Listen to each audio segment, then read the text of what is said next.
ನಮಸ್ಕಾರ ವೀಕ್ಷಕರೇ, ಶುಭೋದಯ. ನೀವು ನೋಡ್ತಾ ಇದ್ದೀರಾ Shri Vinayaka jewellery and silk sarees ಅರ್ಪಿಸುವ ಓಂಕಾರ ಕಾರ್ಯಕ್ರಮ, powered by Omkara foods and beverages. ಬನ್ನಿ, ಎಂದಿನಂತೆ ಗುರುಜಿಯವರನ್ನ ಇಂದು ಕೂಡ ಕಾರ್ಯಕ್ರಮಕ್ಕೆ ಸ್ವಾಗತಿಸಿಬಿಡೋಣ. ಶ್ರೀಯುತರು ಖ್ಯಾತ ಜ್ಯೋತಿಷ್ಯರು, ಸಂಖ್ಯಾಶಾಸ್ತ್ರಜ್ಞರು, ಸದಾದೇವಿಯ ಉಪಾಸಕರು ಹಾಗೂ ವೈಬ್ರೇಷನ್ ಗುರುಗಳು ಶ್ರೀ ಶ್ರೀ ರವಿಶಂಕರ್ ಗುರುಜಿಯವರು. ಗುರುಜಿ ನಮಸ್ಕಾರ. ಓಂಕಾರ ಕಾರ್ಯಕ್ರಮಕ್ಕೆ ಪ್ರೀತಿಯ ಸ್ವಾಗತ ಗುರುಜಿ ತಮಗೆ. ನಮಸ್ತೆ ಶಿಖರ. ಗುರುಜಿ, ಇವತ್ತು ಸೋಮವಾರ ಬಹಳ ವಿಶೇಷವಾಗಿ ನಾವೆಲ್ಲರೂ ಕಾಯ್ತಾ ಇರೋದು ಏನಕ್ಕೆ ಅಂದ್ರೆ, ನೀವು ಹೇಳಿದ್ರಿ ಶನಿವಾರನೇ ರುದ್ರಾಕ್ಷಿಗಳ ಮಹತ್ವದ ಕುರಿತು ತಿಳ್ಕೊಡ್ತೇನೆ, ಯಾರು ಯಾವ ಮುಖದ ರುದ್ರಾಕ್ಷಿಯನ್ನ ಹಾಕೊಂಡ್ರೆ ಒಳ್ಳೇದು ತಿಳಿಸ್ಕೊಡ್ತೇನೆ ಎಲ್ಲ ಮಾಹಿತಿಯನ್ನ ಅಂತ ಹೇಳಿದ್ರಿ. ಏನ್ ಹೇಳ್ತಾ ಇದ್ದೀರಾ ಗುರುಜಿ? ಖಂಡಿತ. ರುದ್ರಾಕ್ಷಿಗಳು ಯಾರಂದ್ರೆ ಯಾರು ತುಂಬಾ ಕೇಳ್ತಿರ್ತೀರ, ಗುರುಗಳೇ ನಾವು ಹಾಕೋಬೋದಾ, ಎಷ್ಟು ಮುಖದ ರುದ್ರಾಕ್ಷಿ ನಮ್ಗೆ ಆಗಿ ಬರುತ್ತೆ, ಯಾವ ಸಮಸ್ಯೆಗೆ ಯಾವ ರುದ್ರಾಕ್ಷಿಯನ್ನ ಹಾಕಬೇಕು, ಯಾವಾಗ ಹಾಕಬೇಕು, ಎಷ್ಟು ದಿನ ಹಾಕೋಬೇಕು, ಸ್ತ್ರೀಯರು ಹಾಕೋಬೋದಾ, ಈ ಪುರುಡುಗಳು, ಸೂತಕ, ಸಾವು ಅಲ್ಲೆಲ್ಲಾದ್ರೂ ಹಾಕೊಂಡು ಹೋಗ್ಬೋದಾ, ಮಲ್ಗೋವಾಗ ಹಾಕೋಬೋದಾ, ಯಾರಾದ್ರೂ ರುದ್ರಾಕ್ಷಿನ ಹಾಕಿಕೊಂಡಿರ್ತಕ್ಕಂಥವ್ರು ಮನೆಗೆ ಬಂದು ಅವರನ್ನ ಯಾವ ರೀತಿ ನೋಡಬೇಕು, ಅವ್ರಿಗೆ ಯಾವ ರೀತಿ ಒಂದು ಸೇವೆ ಮಾಡಬೇಕು, ಇದೆಲ್ಲ ತಿಳಿದುಕೊಳ್ಳೇಬೇಕು. ಗೊತ್ತೇ ಇಲ್ಲ, ಏನೋ ಯಾರೋ ಕೊಟ್ಟರು ರುದ್ರಾಕ್ಷಿ ಹಾಕೋತಿದ್ದೀರಾ, ಅದನ್ನು ಹಾಕೊಂಡ್ಮೇಲೆ ಬಹುದೊಡ್ಡ ನಿಯಮಗಳಿದೆ. ಯಾರು ಹಾಕೋಬೇಕು, ಯಾರು ಹಾಕೋಬಾರ್ದು, ಯಾವ ಕಾಯಿಲೆಗೆ ಯಾವ ರುದ್ರಾಕ್ಷಿ ಹಾಕೊಂಡ್ರೆ ಒಳ್ಳೆಯದು, ಇಲ್ಲ ನೀವು ಹಾಕೊಂಡಿರೋದು ರುದ್ರಾಕ್ಷಿನ ಇಲ್ಲ ಭದ್ರಾಕ್ಷಿನ. ಇದೇನು ಗುರುಗಳೇ ಭದ್ರಾಕ್ಷಿ? ಹೌದು, ಭದ್ರಾಕ್ಷಿನ ಡೂಪ್ಲಿಕೇಟ್ ಅಂತೀವಿ. ಭದ್ರಾಕ್ಷಿ ಅಂದ್ರೆ ಇನ್ನೇನು ಅಲ್ಲ, ರುದ್ರಾಕ್ಷಿ ಥರನೇ ಮಾಡಿ ಮಾರಿಬಿಡ್ತಾರೆ. ನೀವು ಅದನ್ನ ರುದ್ರಾಕ್ಷಿ ಅಂತ ಹಾಕೋತೀರ, ಏನು ಪ್ರಯೋಜನವಿಲ್ಲದಂತ ಒಂದು ಛಾಯ. ಸೊ ಅಂಥ ಒಂದು ವಿಶೇಷತೆಯಲ್ಲಿ ಇವತ್ತು ಯಾರ್ಯಾರಿಗೆ ಯಾವ ರುದ್ರಾಕ್ಷಿ ಒಳ್ಳೆಯದು, ಅತಿ ಮುಖ್ಯವಾಗಿ ಯಾರು ರುದ್ರಾಕ್ಷಿಯನ್ನು ಧರಿಸಬೇಕು, ಧರಿಸಿದವರು ಯಾವ ನಿಯಮಗಳಲ್ಲಿರಬೇಕು ಅನ್ನೋದ್ರ ಬಗ್ಗೆ ತಿಳಿಸ್ಕೊಡ್ತೇನೆ. ಹಾಗೆ ಶುಭಂ ವಾಸ್ತು ವಿಭಾಗದಲ್ಲಿ ಮೊನ್ನೆ ನಾನು ನಿಮಗೆ ಬಾಗಿಲುಗಳು ತನ್ನಂತಾನೆ ತೆಗೆದುಕೊಂಡ್ರೆ ಯಾವ ಸಮಸ್ಯೆಗಳಾಗುತ್ತೆ ಅನ್ನತಕ್ಕಂಥದ್ರ ಬಗ್ಗೆ ಹೇಳ್ತಿದ್ದೆ. ಇವತ್ತು ಎಷ್ಟು ಬಾಗಿಲಿದ್ರೆ ಚಂದ? ತುಂಬಾ ಜನ ಕೇಳೋದೇ ಅದು ನನ್ನ ಹತ್ರ, ಗುರುಗಳೇ ಎಷ್ಟು ಬಾಗಿಲಿದ್ರೆ ಚಂದ, ದಯವಿಟ್ಟು ಇನ್ನೊಂದ್ಸಲಿ ಹೇಳಿ, ದಯವಿಟ್ಟು ಇನ್ನೊಂದ್ಸಲಿ ಹೇಳಿ ಅಂತ. ಖಂಡಿತ ಇವತ್ತು ಮತ್ತೆ ಈ ಒಂದು ಬಾಗಿಲುಗಳ ಅಂಕಣದ ಬಗ್ಗೆ ತಿಳಿಸ್ಕೊಡ್ತೇನೆ. ಎಷ್ಟು ಬಾಗಿಲಿದ್ದರೆ ಚಂದ, ಒಳ್ಳೆಯದು, ಏನು ಸಮಸ್ಯೆ ಕಾಡಬಹುದು, 1 ಬಾಗಿಲಿದ್ರೆ, 3 ಬಾಗಿಲಿದ್ರೆ, 5 ಬಾಗಿಲಿದ್ರೆ, ಇಲ್ಲ ಸಮಸಂಖ್ಯೆಯಲ್ಲಿದ್ರೆ, ಇಲ್ಲ 10 ಬಾಗಿಲಿದ್ರೆ, 12 ಬಾಗಿಲಿದ್ರೆ ಅನ್ನತಕ್ಕಂಥದ್ರ ಬಗ್ಗೆ ತುಂಬ ಹಲವಾರು ಮಾಹಿತಿಯನ್ನು ತಿಳಿಸ್ಕೊಡ್ತಕ್ಕಂಥದ್ದು ಮಾಡಿಕೊಡ್ತಾನೆ. ಹಾಗೆ ಇವತ್ತು ಒಂದು ವಿಶೇಷವಾದಂಥ ತರಕಾರಿಗೆ ಬಗ್ಗೆ ಹೇಳ್ಕೊಡ್ತಾನೆ. ಇದು ಮಧುಮೇಹ ರೋಗಕ್ಕೆ ರಾಮಬಾಣ, ಚರ್ಮ ರೋಗಕ್ಕೂ ರಾಮಬಾಣ, ಮೂಲವ್ಯಾಧಿ ಸಮಸ್ಯೆಗೂ ರಾಮಬಾಣ, ಮೊಡವೆಗಳಿಗಂತೂ ಇದ್ದಿದ್ದು ರಾಮಬಾಣ. ಯಾರೋ ಗೌರಿ ಪಾಷಾಣ ಇಟ್ಟುಬಿಟ್ಟಿದ್ದಾರೆ, ಇಲಿ ಪಾಷಾಣ ತಗೋಬಿಟ್ಟಿದ್ದಾರೆ, ಏನಪ್ಪ ಮಾಡೋದು, ಮನೆ ಮಧ್ಯೆ ಏನಾದರೂ ಇಟ್ಟುಬಿಟ್ಟಿದಾರ, ಮದ್ದಿಟ್ಟಿರತಕ್ಕಂಥದ್ದು ಕೆಲವ್ರಿಗೆ ಇಟ್ಟುಬಿಟ್ಟಿರ್ತಾರೆ, ಇಲ್ಲ ತಗೋಬಿಟ್ಟಿರ್ತಾರೆ. ಅಂಥ ಸಮಯದಲ್ಲಿ ಏನು ಮಾಡೋದು? ಇಲ್ಲ ಹಾವು ಕಚ್ಚಿಬಿಟ್ಟಿದೆ, ಏನೋ ಕಚ್ಚಿದಂಥ ನೆನಪು, ಇಲ್ಲೆಲ್ಲ ಹಾವು ಓಡಾಡುತ್ತೆ, ಅದೇ ಇರಬೇಕೇನೋ ಅನ್ನತಕ್ಕಂಥ ಒಂದು ಗಾಬರಿ. ಅಂತಹ ಸಮಯದಲ್ಲಿ ಈ ಒಂದು ತರಕಾರಿ ಒಂದು ವಿಶೇಷವಾದಂಥ ರಾಮಬಾಣವಾಗಿ ಉಪಯೋಗಕ್ಕೆ ಬರ್ತಕ್ಕಂಥದ್ದು. ಪ್ರತಿನಿತ್ಯ, ಅದರಲ್ಲಂತೂ ವಾರಕ್ಕೊಮ್ಮೆ ಆದರೂ ಈ ತರಕಾರಿಯನ್ನು ಪ್ರತಿಯೊಬ್ಬರೂ ಸೇವಿಸಲೇಬೇಕು. ಯಾಕೆಂದರೆ ನಾವು ಬಯಸೋದು ಸಣ್ಣಕ್ಕೆ ಸ್ಮಾರ್ಟ್ ಆಗಿರಬೇಕು ಅನ್ನತಕ್ಕಂಥದ್ದು. ಈ ಒಂದು ತರಕಾರಿಯನ್ನು ಸೇವಿಸುವುದರಿಂದ, ಇದರ ರಸವನ್ನು ಸೇವಿಸುವುದರಿಂದ ವಾರಕ್ಕೊಮ್ಮೆ ಆದರೂ ದೇಹಕ್ಕೆ ಪುಷ್ಟಿ, ಆ ದೇಹದಲ್ಲಿರ್ತಕ್ಕಂಥ ವಿಷಕಾರಿ ವಸ್ತುಗಳು ಹೊರಗಡೆ ಹೋಗ್ಲಿಕ್ಕೆ ರಾಮಬಾಣ ಅನ್ನತಕ್ಕಂಥ ಮಾತು ಹೇಳ್ತಾರೆ. ಸೊ ಆ ತರಕಾರಿ ಬಗ್ಗೆ ತಿಳ್ಕೋಬೇಕಾ? ತುಂಬಾ ಉಪಯೋಗಗಳಿದೆ ಈ ತರಕಾರಿ ಬಗ್ಗೆ ಹೇಳ್ತಾ ಹೋದ್ರೆ, ತುಂಬಾ. ಆದರೆ ಸ್ವಲ್ಪವನ್ನಾದರೂ ನಾನು ಇವತ್ತು ತಿಳಿಸ್ಕೊಡ್ಲಿಕ್ಕೆ ಪ್ರಯತ್ನ ಮಾಡ್ತೇನೆ. ಒಂದು ಪೇಪರ್ ಪೆನ್ಸಿಲ್ ತೆಗೆದಿಟ್ಕೊಂಡಿರಿ ದಯವಿಟ್ಟು. ಸೊ ಇವತ್ತಿನ ಒಂದು ವಿಶೇಷತೆ ನೋಡಿಬಿಡೋಣ. ವಿಜಯನಾಮ ಸಂವತ್ಸರದ ಸೋಮವಾರದ ಶುಕ್ಲ ಪಕ್ಷದ ಸಪ್ತಮಿ ತಿಥಿ, ಶಿವಯೋಗದ ಹಸ್ತ ನಕ್ಷತ್ರ, ಹಸ್ತ ನಕ್ಷತ್ರ ಶಿವಯೋಗ, ಸೋಮವಾರವೇ ಶಿವಯೋಗ ಬಂದಿರೋದು ವಿಶೇಷ. ಅಂತ ಒಂದು ಸಂದರ್ಭದಲ್ಲಿ ರುದ್ರಾಕ್ಷಿ ಧಾರಣೆ ಮಾಡೋದು, ಯಾರಾದರೂ ರುದ್ರ ಸಂಭೂತರಾಗಿರ್ತಕ್ಕಂಥ ಸನ್ಯಾಸಿಗಳ ಸೇವೆ ಮಾಡೋದು, ತಂದೆ ತಾಯಿಯ ಸೇವೆ ಮಾಡೋದು, ಏನಾದರೂ ದಾನ ಧರ್ಮ, ಪೂಜಾ, ಸಂಕಲ್ಪ, ಹೊಸದೊಂದು ಆರಂಭ, ಹೊಸದೊಂದು ಕಾರ್ಯವನ್ನ ಆರಂಭ ಮಾಡ್ಕೊಳ್ತಕ್ಕಂಥದ್ದು, ಏನಾದರೂ ಯಾರಿಗಾದರೂ ಒಳ್ಳೆಯದು ಮಾಡ್ತಕ್ಕಂಥದ್ದು, ಪಾರ್ಟ್ನರ್ಶಿಪ್ ವೆಂಚರ್ಸ್ ಮಾತಾಡೋದು, ಬಿಸ್ನೆಸ್ ಡೀಲ್ಸ್ ಬಗ್ಗೆ ಮಾತಾಡೋದು, ಅಗ್ರಿಮೆಂಟ್ಸು ಸೈನ್ ಆಗ್ತಕ್ಕಂಥದ್ದು ಈ ಹಸ್ತ ನಕ್ಷತ್ರ ಶಿವಯೋಗದ ಸೋಮವಾರ ಸಂದರ್ಭಗಳಲ್ಲಿ ವಿಶೇಷ ಆಗುತ್ತೆ. ಅದರಲ್ಲೂ ತುಂಬ ದಿನಗಳಿಂದ ಹರಕೆ ಕಟ್ಕೊಂಡಿದ್ರೆ ಯಾವುದೋ ದೇವ್ರಿಗೆ ಹೋಗಬೇಕು, ಯಾವುದೋ ದೇವ್ರಿಗೆ ದಾನ ಮಾಡಬೇಕು, ಯಾವುದೋ ದೇವಸ್ಥಾನಕ್ಕೆ ಹೋಗಿ ಬರಬೇಕು, ತುಂಬ ಒಳ್ಳೆಯದಾಗ್ತಕ್ಕಂಥದ್ದು ಪ್ರಯತ್ನ ಮಾಡಿ. ಅದರಲ್ಲೂ ಶಿವಯೋಗದ ದಿನ ಶನೇಶ್ವರನ ದೇವಸ್ಥಾನಕ್ಕೆ ಸೋಮವಾರವೇ ಶಿವಯೋಗ ಬಿದ್ದು ಸೋಮವಾರ ಏನಾದರೂ ಬಿದ್ದಿದ್ರೆ ಅವತ್ತು ಶನೇಶ್ವರನ ದೇವಸ್ಥಾನಕ್ಕೆ ಹೋಗಿ ಬರುವುದು, ಇಲ್ಲವೇ ಹನುಮಂತನ ದೇವಸ್ಥಾನಕ್ಕೆ ಹೋಗಿ ಬರುವುದು ಶನಿ ಪೀಡೆಯನ್ನು ದೂರ ಮಾಡಿಕೊಳ್ಳಲಿಕ್ಕೆ ಒಳ್ಳೆಯದಾಗುವುದು. ಯಾಕೆಂದರೆ ಅಂಥ ಭವಸಾಕ್ಷಾತ್ಕಾರ ಶಿವನನ್ನೂ ಕೂಡ ಬಿಡಲಿಲ್ಲ ಭಿಕ್ಷೆ ಬೇಡಿಸಲು ಆ ಮಹೇಶ್ವರ ಶನೇಶ್ವರ ಅನ್ನತಕ್ಕಂಥ ಮಾತು ಹೇಳ್ತಾರೆ. ಅದರಿಂದ ಇಂಥ ಒಂದು ಅಪರೂಪವಾದಂತಹ ಶಿವಯೋಗ ಸೋಮವಾರದಂದು ಬಂದಿದ್ದಾಗ ಹಸ್ತ ಚಂದ್ರ ಅಂತ ಹೇಳ್ತೇವೆ. ತಾಯಿ ತಂದೆ ಸೋಮವಾರ ಯೋಗವೂ ಚೆನ್ನಾಗಿರತಕ್ಕಂಥದ್ದು, ಎಲ್ಲವೂ ಸೇರಿರತಕ್ಕಂಥದ್ದು. ಗೌರಿ ಶಂಕರ ದೇವಸ್ಥಾನಗಳಲ್ಲಿ, ಶಿವಪಾರ್ವತಿ ದೇವಸ್ಥಾನಗಳಲ್ಲಿ ಶಿವನಿಗೆ ಅಭಿಷೇಕದಲ್ಲಿ ಪಾಲ್ಗೊಳ್ತಕ್ಕಂಥದ್ದು, ಇಲ್ಲ ದೇವಿಗೆ ಅಭಿಷೇಕದಲ್ಲಿ ಪಾಲ್ಗೊಳ್ತಕ್ಕಂಥದ್ದು ಕೂಡ ಅನಾರೋಗ್ಯ ಸಮಸ್ಯೆಗಳನ್ನು ದೂರ ಮಾಡತಕ್ಕಂಥದ್ದು ಆಗುತ್ತೆ. ಇವತ್ತೇನಾದರೂ ಒಂದೊಳ್ಳೆ ಪ್ರಾಣಿಯನ್ನು ತಗೊಬಂದು, ಇಲ್ಲ ಪಕ್ಷಿಯನ್ನು ತಗೊಬಂದು, ಇಲ್ಲ ಸಸ್ಯಗಳನ್ನು ಈ ಒಂದು ಅದರಲ್ಲೂ ಆರೋಗ್ಯವರ್ಧಕ ಸಸ್ಯಗಳನ್ನು ಈ ತುಳಸಿ ಇರಬಹುದು, ನಾಗಲಿಂಗ ಇರಬಹುದು, ಹಾವು ನಂಜಾಕು ಗಿಡ ಅನ್ನತಕ್ಕಂಥದ್ದು ಇರಬಹುದು, ಕಣಗಲಿ ಗಿಡ ಅನ್ನತಕ್ಕಂಥದ್ದು ಇರಬಹುದು, ಮನೆಯ ಮುಂದೆ ಚಿಕ್ಕದಾಗಿ ಹಾಕುವುದರಿಂದ ವೃದ್ಧಿಯಾಗುತ್ತವೆ, ವಿಶೇಷ ಶಕ್ತಿ ವೃದ್ಧಿ ಅನ್ನತಕ್ಕಂಥ ಮಾತು. ಆ ಕೆಟ್ಟದು ಹೋಗುತ್ತೆ. ಇವತ್ತೇನಾದರೂ ಸಂಧ್ಯಾ ಕಾಲದಲ್ಲಿ ದೀಪವನ್ನು ತುಳಸಿ ಗಿಡಕ್ಕೆ ಹಚ್ಚಿದರೆ ಏಕಾದಶಿಗೆ ದೀಪವನ್ನು ಹಚ್ಚಿದಷ್ಟೇ ಸಮಾನಾಂತರವಾಗಿರುತ್ತೆ ಅನ್ನತಕ್ಕಂಥ ಮಾತು ಹೇಳ್ತಾರೆ. ಅಂದರೆ ಆ ಮನೆಯಲ್ಲಿ ಶಾಂತಿ, ನೆಮ್ಮದಿ, ಕಷ್ಟ ಕೋಟಲುಗಳು ದೂರ ಆಗಿ ಮನಸ್ಸು ಒಂದು ರೀತಿ ಚಿತ್ತಶುದ್ಧಿಯಿಂದ ಇರತಕ್ಕಂಥದ್ದಾಗುತ್ತೆ. ಯಾಕಂದರೆ ಮನಸ್ಸಿನ ಕಾರಕ ಚಂದ್ರ ನಕ್ಷತ್ರದಲ್ಲಿ ಚಂದ್ರ ಇರತಕ್ಕಂಥದ್ದು, ಅದರಲ್ಲೂ ಸೋಮವಾರ ಶಿವಯೋಗ. ಸಂಧ್ಯಾ ಕಾಲದಲ್ಲಿ ಇವತ್ತಾಯಿತು ಅಂದರೆ ತುಳಸಿ ಗಿಡಕ್ಕೆ ನೆಲ್ಲಿ ಗಿಡದಿಂದ ದೀಪ ಹಚ್ಚತಕ್ಕಂಥದ್ದು ಮಾಡಿ. ಇಲ್ಲ ತುಂಬ ಕಷ್ಟ ಆಗ್ತಿದೆ, ತುಂಬ ಸಮಸ್ಯೆ, ಬೇಡಪ್ಪ ಶಿವಯ್ಯ ನನ್ನ ಕೈಯಲ್ಲಿ ಆಗ್ತಿಲ್ಲ ಅಂತ ಹೇಳ್ತೀವಿ ಒಂದೊಂದು ಸಮಯ. ಬೇಡ ಶಿವಯ್ಯನ ತಗೋಬಿಡು, ನಮ್ಮ ಕೈಯಲ್ಲಿ ಆಗೋಲ್ಲ ಇನ್ನಿರಲಿಕ್ಕೆ ಅನ್ನತಕ್ಕಂಥ ಅಂತಹ ಸಂದರ್ಭದಲ್ಲಿ ಅಂತಹ ಒಂದು ವ್ಯಕ್ತಿಗಳು ಇಂಥ ಒಂದು ಶಿವಯೋಗದ ದಿನ ವಿಶೇಷವಾಗಿ ಹಾಗಲಕಾಯಿಯೇ ದೀಪವನ್ನು ಹಚ್ಚುವುದರಿಂದ ಕೂಡ ಆ ಒಂದು ಕಷ್ಟ ಕೋಟೆಗಳು ಸಮಸ್ಯೆಗಳಿಂದ ಹೊರಗಡೆ ಬರಲಿಕ್ಕಾಗುತ್ತೆ. ಇರಲಿ ವೀಕ್ಷಕರೇ, ಇವತ್ತಿನ ದಿನ ಭವಿಷ್ಯ ಕೂಡ ಹೇಳಬೇಕು. ಅದಕ್ಕೂ ಮೊದಲು ಒಂದು ಮಾತು ಹೇಳ್ತೇನೆ, ಪುಟ್ಟ ಒಂದು ಜ್ಞಾನಾರ್ಜನೆ ಅಷ್ಟೇ.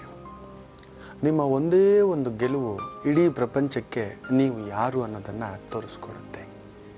ನಿಮ್ಮ ಒಂದು ಗೆಲುವು ನೀವು ಯಾರು ಅಂತ, ಓ ಇವರಂತಪ್ಪ, ನಮ್ಮ ಕುಮಾರಪ್ಪ, ನಮ್ಮ ಅಣ್ಣಪ್ಪ, ನಮ್ಮ ತಮ್ಮಪ್ಪ, ಅದು ಓ ಇವರಪ್ಪ ಇಂಥ ಕುಲದವರಪ್ಪ ಅಂತ. ಆದರೆ ಒಂದೇ ಒಂದು ಸೋಲು ನಿಮಗೆ ನೀವು ಯಾರು ಅಂತ ತೋರಿಸ್ಕೊಡುತ್ತೆ. ನಿಮ್ಮ ಗೆಲುವು ಇಡೀ ಪ್ರಪಂಚಕ್ಕೆ ನೀವು ಯಾರು ಅಂತ ತೋರಿಸ್ಕೊಟ್ರೆ ನಿಮ್ಮ ಸೋಲು, ನಿಮ್ಮ ಒಂದು ಸೋಲು ನಿಮ್ಮ ಬಗ್ಗೆ ಅವಗಾಹನೆಗೆ ಹಾಕುತ್ತೆ. ನಾನು ಹೀಗಿದ್ನಾ, ನಾನು ಹಾಗಿದ್ನಾ ಅನ್ನತಕ್ಕಂಥದ್ದು. ಹಾಗಾದರೆ ಸೋಲು ಬೇಕಾ ಗೆಲುವು ಬೇಕಾ ನೀವೇ ಯೋಚನೆ ಮಾಡಿ. ಒಳ್ಳೆಯದಾಗಲಿ. ಈಗ ಕರೆ ಸಿದ್ಧವಾಗಿದೆ, ಬನ್ನಿ ಸ್ವೀಕರಿಸೋಣ. ಹಲೋ ಹಲೋ, ನಮಸ್ತೆ, ಯಾರು ಮಾತಾಡ್ತಿರೋದು? ನಮಸ್ತೆ, ನಾನು ಪೂರ್ಣಿಮಾ ಅಂತ. ಪೂರ್ಣಿಮಾ ಅವ್ರು ಎಲ್ಲಿಂದ ಕರೆ ಮಾಡ್ತಿದ್ದೀರಮ್ಮ? ಶಿವಮೊಗ್ಗದಿಂದ. ಯಾರ ಬಗ್ಗೆ ಕೇಳ್ಬೇಕಿತ್ತು? ನನ್ನ ಬಗ್ಗೆನೇ ಕೇಳ್ಬೇಕಿತ್ತು. ಹುಟ್ಟಿದ ದಿನಾಂಕವನ್ನ ತಿಳಿಸಿ. 6 ಏಪ್ರಿಲ್ 1993.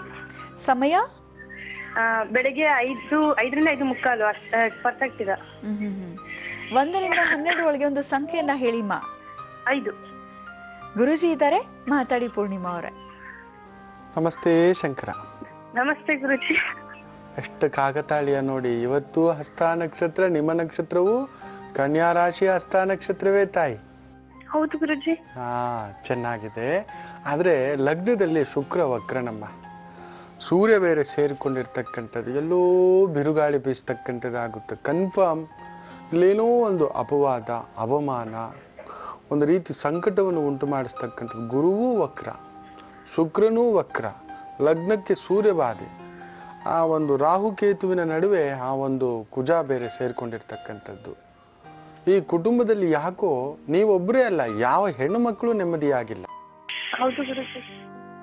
ನೋಡಿ, ಇವತ್ತು ಸೋಮವಾರದ ಹಸ್ತ ನಕ್ಷತ್ರ ಪ್ರಭಾವ 15/7/2013. ಏನ್ ಮಾಡಿ ಅಂದ್ರೆ, ನಾನು ಆಗ್ಲೇ ಹೇಳ್ತಿದ್ದೆ, ತುಂಬಾ ನೋವು, ತುಂಬಾ ಸಂಕಟ, ತುಂಬಾ ಬಾಧೆ ಆಗ್ತಾನೇ ಇಲ್ಲ ಅನ್ನತಕ್ಕಂಥದ್ದು. ಆದ್ರೆ ಇಂಥ ಒಂದು ಶಿವಯೋಗದ ಸಂದರ್ಭದಲ್ಲಿ ಸಂಧ್ಯಾಕಾಲದಲ್ಲಿ ಏನ್ ಮಾಡಿ ಅಂದ್ರೆ, ಒಂದೊಳ್ಳೆ ಹಾಗಲಕಾಯಿ ತಗೋಬನ್ನಿ, ತುಂಬಾ ಅದ್ಭುತ. ಸ್ವಲ್ಪ ದಪ್ಪ ನೋಡಿಬಿಟ್ಟು ತಗೋಬನ್ನಿ. ಅದನ್ನ ಕಟ್ ಮಾಡಿಬಿಟ್ಟು ಅದರಲ್ಲಿರೋ ಬೀಜ ಎಲ್ಲ ತೆಗೆದ್ಬಿಡಿ, ಒಳಗಡೆ ಇರ್ತಕ್ಕಂಥದ್ದೆಲ್ಲ ಅಗಲ ಮಾಡಿ ಕಟ್ ಮಾಡಿ ತೆಗಿಬೇಕು.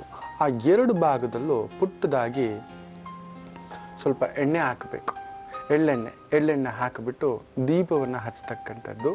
ಇದು ಶಿವಾಲಯದಲ್ಲಿ ಇವತ್ತು ಸಂಜೆ ಮಾಡತಕ್ಕಂಥದ್ದು ಮಾಡಿ. ಇಲ್ಲ ನಿಮಗೆ ಹತ್ತಿರದಲ್ಲಿಯೇ ಕಾಳಭೈರವೇಶ್ವರ ದೇವಸ್ಥಾನವೇನಾದರೂ ಇದ್ರೆ ಮಾಡತಕ್ಕಂಥದ್ದು ಮಾಡಿ.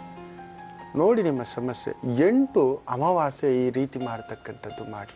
ಆ ಮನೆಯಲ್ಲಿ ಆಗ್ತಿರ್ತಕ್ಕಂಥ ತಳಮಳ, ದಾಂಪತ್ಯ, ಕುಟುಂಬ, ವ್ಯಾವಹಾರಿಕ, ಹಣಕಾಸು ಎಲ್ಲವೂ ಎಳೆದಾಟ. ತಾಯಿ, ಯಾಕಪ್ಪ ನಾನಿದ್ದೀನಿ, ಬರೀ ಅವಮಾನವೇನ, ನಾನು ಹುಟ್ಟಿರೋದು ಒಳ್ಳೇದಾದ್ರೂ ಕೂಡ ಎಲ್ಲೋ ಒಂದು ಚುಚ್ಚತಕ್ಕಂಥ ಭಾವ. ಒಳ್ಳೆಯದು ಅಂತ ಯಾರಿಗೆ ಹೋದ್ರೂ ಕೂಡ ಪ್ರೀತಿಯಲ್ಲಿ ತುಂಬಾ ನೋವು ತಿಂದು ಬಿಡ್ತೀಯ ತಾಯಿ. ಅಪವಾದಕ್ಕೆಲ್ಲ ಈಡಾಗ್ಬಿಡ್ತೀಯ ತಾಯಿ. ಹುಚ್ಚಿ ಆಗ್ಬಿಡ್ತೀಯೋ ನೀನು. ನಿಜವಾಗ್ಲೂ ಹೇಳ್ತೀನೋ, ಮನಸ್ಸು ತಲೆ ಕೆಡಿಸ್ಕೊಂಡು ಇಲ್ಲದೆಲ್ಲ ಕೊರಕೊಂಡು ನನ್ನ ಜೀವನ ಇಷ್ಟೇನಾ, ಬರಡಾಗಿಬಿಡ್ತಾ ಅನ್ನುವಷ್ಟರ ಮಟ್ಟಕ್ಕೆ ನೋವು ತಿಂದು ಬಿಡ್ತೀಯ ತಾಯಿ. ಹೌದೋ ಅಲ್ವೋ? ಹೌದು ಗುರುಜಿ. ನಾ ಹೇಳಿರ್ತಕ್ಕಂಥದ್ದು ಇಷ್ಟು ಮಾಡಿ, ಒಳ್ಳೇದಾಗುತ್ತೆ. 8 ಅಮಾವಾಸ್ಯೆ ತಪ್ಪಬಾರದು ತಾಯಿ. ಶಿವಾಲಯಗಳು ಗುರುಜಿ ಹಾಗಲಕಾಯಲ್ಲಿ ದೀಪ ಹಚ್ಚತಕ್ಕಂಥದ್ದು ಮಾಡ್ತಾ ಬನ್ನಿ, ಒಳ್ಳೇದಾಗುತ್ತೆ. ಹೋಗಿ. ಪೂರ್ಣಿಮಾ ಅವರೇ, ಧನ್ಯವಾದಗಳು. ವೀಕ್ಷಕರೇ, ಮತ್ತೊಂದು ಕರೆಯನ್ನ ಸ್ವೀಕರಿಸೋಣ. ಹಲೋ ಹಲೋ, ನಮಸ್ತೆ, ಯಾರು ಮಾತಾಡ್ತಿರೋದು? ನಮಸ್ಕಾರ ದಿವ್ಯಾ ಮೇಡಮ್ ಅವ್ರ. ನಾನ್ರಿ ಲಕ್ಷ್ಮಿ ಹಳೆಮನಿ ಅಂತ ಹೇಳ್ರಿ. ಆಹಾ, ಎಲ್ಲಿಂದ ಕರೆ ಮಾಡ್ತಿದ್ದೀರಾ ಲಕ್ಷ್ಮಿ ಅವರೇ? ನಾವು ಹುಬ್ಳಿ ಹತ್ರ ಸಮೀಪ ಬೆನಕನಹಳ್ಳಿ ಅಂತ್ರಿ. ಬಹಳ ಸಂತೋಷ. ಹೇಳಿ, ಯಾರ ಬಗ್ಗೆ ಕೇಳ್ಬೇಕಿತ್ತು? ನಮ್ ಮಗುವಿನ ಬಗ್ಗೆ ಕೇಳ್ಬೇಕಿತ್ರಿ ದಿವ್ಯಾ ಮೇಡಮ್ ಅವ್ರ. ಹೌದಾ? ಅವ್ರ ಹೆಸರು? ಅವ್ರ ಹೆಸರು ಸಿದ್ಧಾರೂಢ ರೀ. ಹುಟ್ಟಿದ ದಿನಾಂಕ? 6/1/2000 ರೀ. ಸಮಯ? ಸಮಯ 1:20 ರೀ. ಮಧ್ಯಾಹ್ನ ರೀ ಮೇಡಮ್ ಅವ್ರ. 1 ರಿಂದ 12 ಒಳಗೆ ಒಂದು ಸಂಖ್ಯೆಯನ್ನ ಹೇಳಿಮ್ಮ. 9 ರೀ ಮೇಡಮ್ ಅವ್ರ. 9. ಲಕ್ಷ್ಮಿ ಅವರೇ, ಗುರೂಜಿ ಇದ್ದಾರೆ, ಮಾತಾಡಿ. ನಮಸ್ತೆ ಶಂಕರ. ನಮಸ್ಕಾರ ರೀ ಗುರುಗಳ. ನಾವು ಕೋಟಿ ಕೋಟಿ ನಮಸ್ಕಾರ ರೀ ನಿಮಗ. ಓ ಅವ್ವ, ತಾಯಿ ಜೀವ. ಹಾಗೆಲ್ಲ ನನಗ ಬಹಳ ಸಂತೋಷ ಆಯ್ತು ನೋಡ್ರಿ. ನನಗೆ ಇವತ್ತು ದೇವರ ನನಗ್ ಆಗ್ಬಿಡ್ತ್ರಿ ಗುರುಗಳ. ನನಗ ಇರ್ಲಿ ಇರ್ಲಿ ಇರ್ಲಿ, ಎಲ್ಲವೂ ಆ ಸಿದ್ಧಾರೂಢರಿಗೆ ಸಮರ್ಪಿತವಾಗ್ಲಿ. ಇರ್ಲಿಪ್ಪ. ಗುರುಜಿ, ನಾವ್ ಈಗ ಒಂದ್ ಲೆಟರ್ ಬರ್ದಿದ್ದೀನಿ ಗುರುಜಿ ಈಗಾಗ್ಲೇ. ಹೇಳಿ ಹೇಳಿ, ಏನ್ ಕೇಳ್ಬೇಕು ಅಂತಿದ್ದೀರಾ ಕೇಳಿ.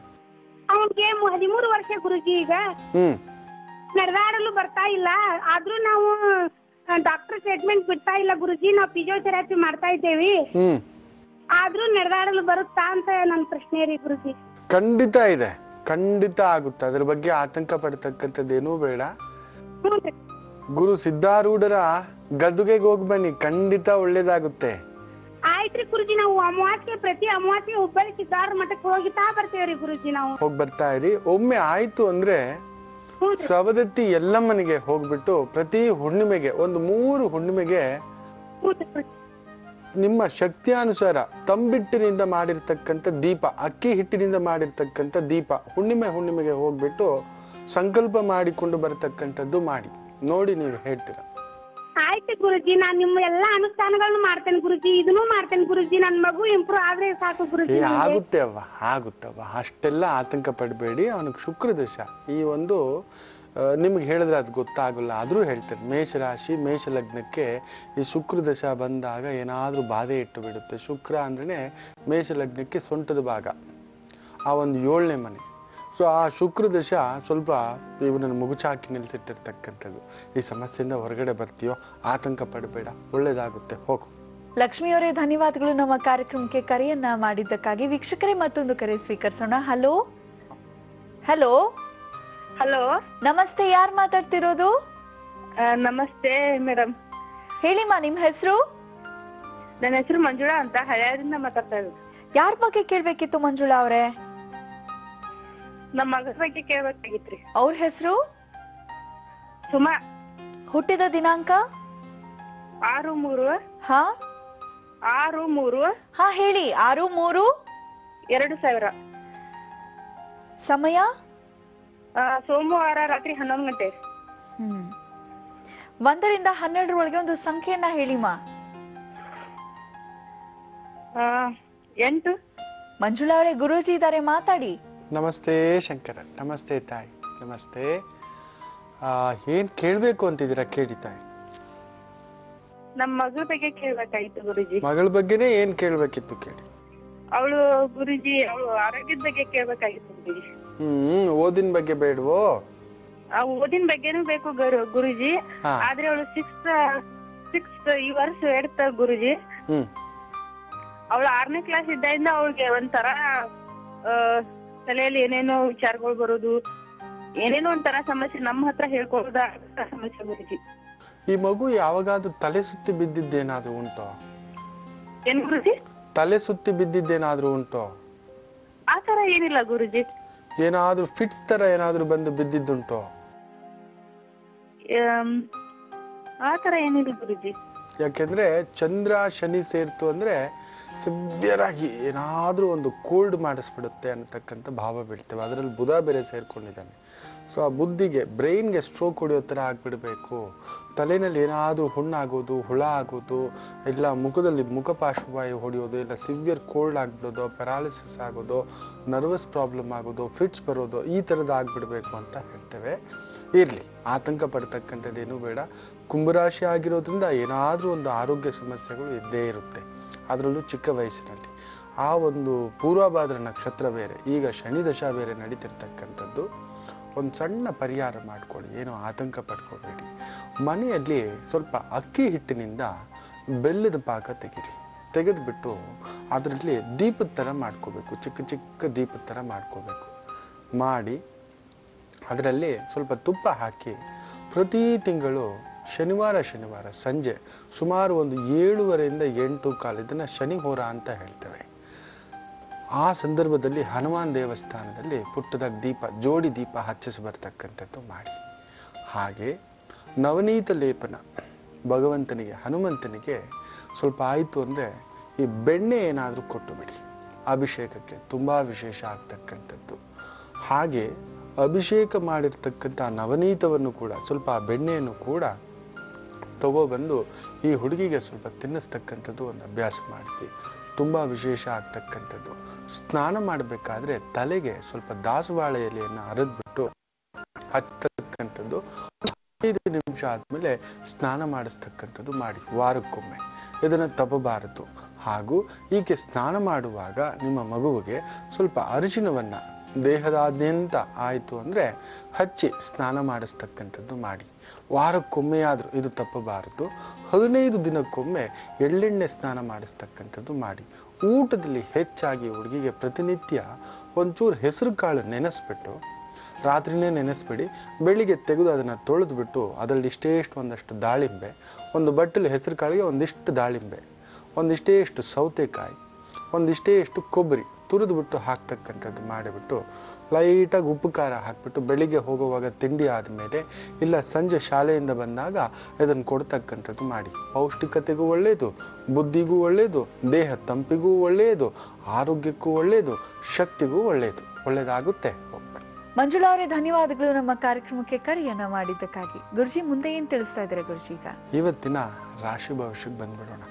ಹಸ್ತ ನಕ್ಷತ್ರ ಪ್ರಭಾವ, ಪೂರ್ಣ ಚಂದ್ರ, ಪೂರ್ಣ ಸಂತೃಪ್ತಿ, ಪೂರ್ಣ ಸಮಾಧಾನ, ಪೂರ್ಣ ಜ್ಞಾನ, ಪೂರ್ಣ ಬುದ್ಧಿ, ಪೂರ್ಣ ವ್ಯವಹಾರ ಅನ್ನತಕ್ಕಂಥ ಮಾತು ಹೇಳ್ತೇವೆ. ನೋಡೋಣ ಯಾರ್ಯಾರಿಗೆ ಪೂರ್ಣ ವ್ಯವಹಾರ ಅಂತಕ್ಕಂಥದ್ದು. ಮೇಷರಾಶಿ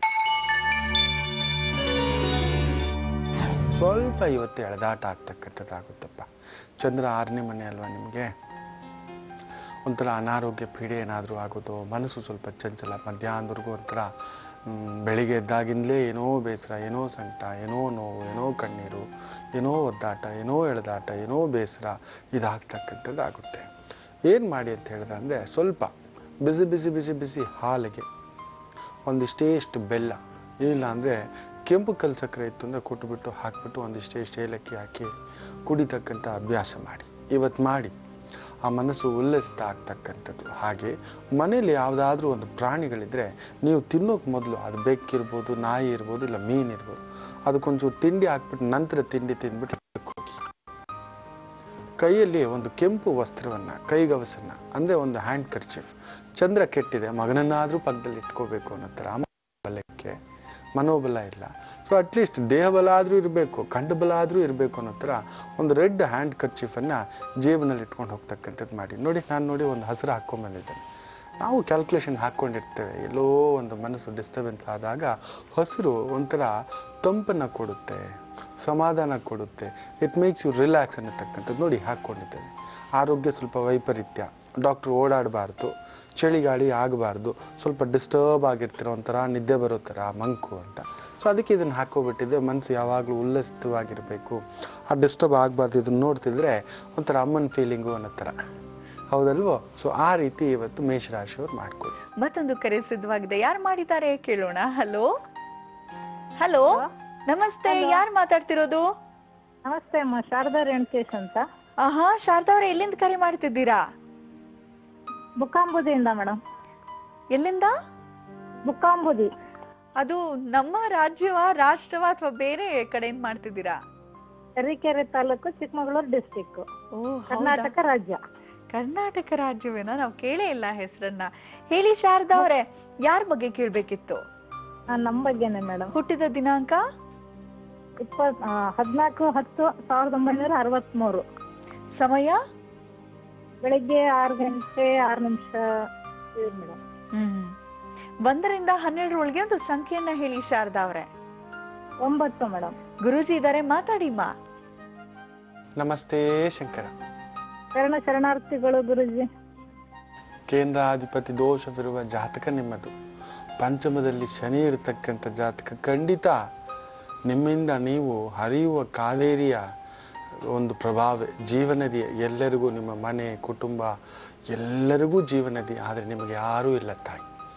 ಎಲ್ಲದರಿಂದಲೂ ನೋವು, ಎಲ್ಲರಿಂದಲೂ. ಮಕ್ಕಳು, ಮನೆ, ಕುಟುಂಬ, ಅಧಿಕಾರ, ಅಂತಸ್ತು, ದಾಂಪತ್ಯ ಎಲ್ಲವೂ ಹೊಡೆದಟ್ಟಿಲ್ಲ ನಿಮ್ಮನ್ನ. ಬೌಂಡ್ರಿ ತರ ರಿವರ್ಸ್ ಬಡ್ದು ಜಜ್ಜಿ ಹಾಕಿಬಿಟ್ಟಿದೆ ಅನ್ನತಕ್ಕಂಥ ಒಂದು ಭಾವ. ಹೌದೋ ಅಲ್ವೋ? ಹೌದು ಗುರುಜಿ. ಅದರಲ್ಲಂತೂ ದಾಂಪತ್ಯ ಜೀವನದಲ್ಲಂತೂ ತುಂಬಾ ಕಣ್ಣೀರು ಹಾಕ್ಬಿಟ್ಟಿರ್ತೀರ ತಾಯಿ.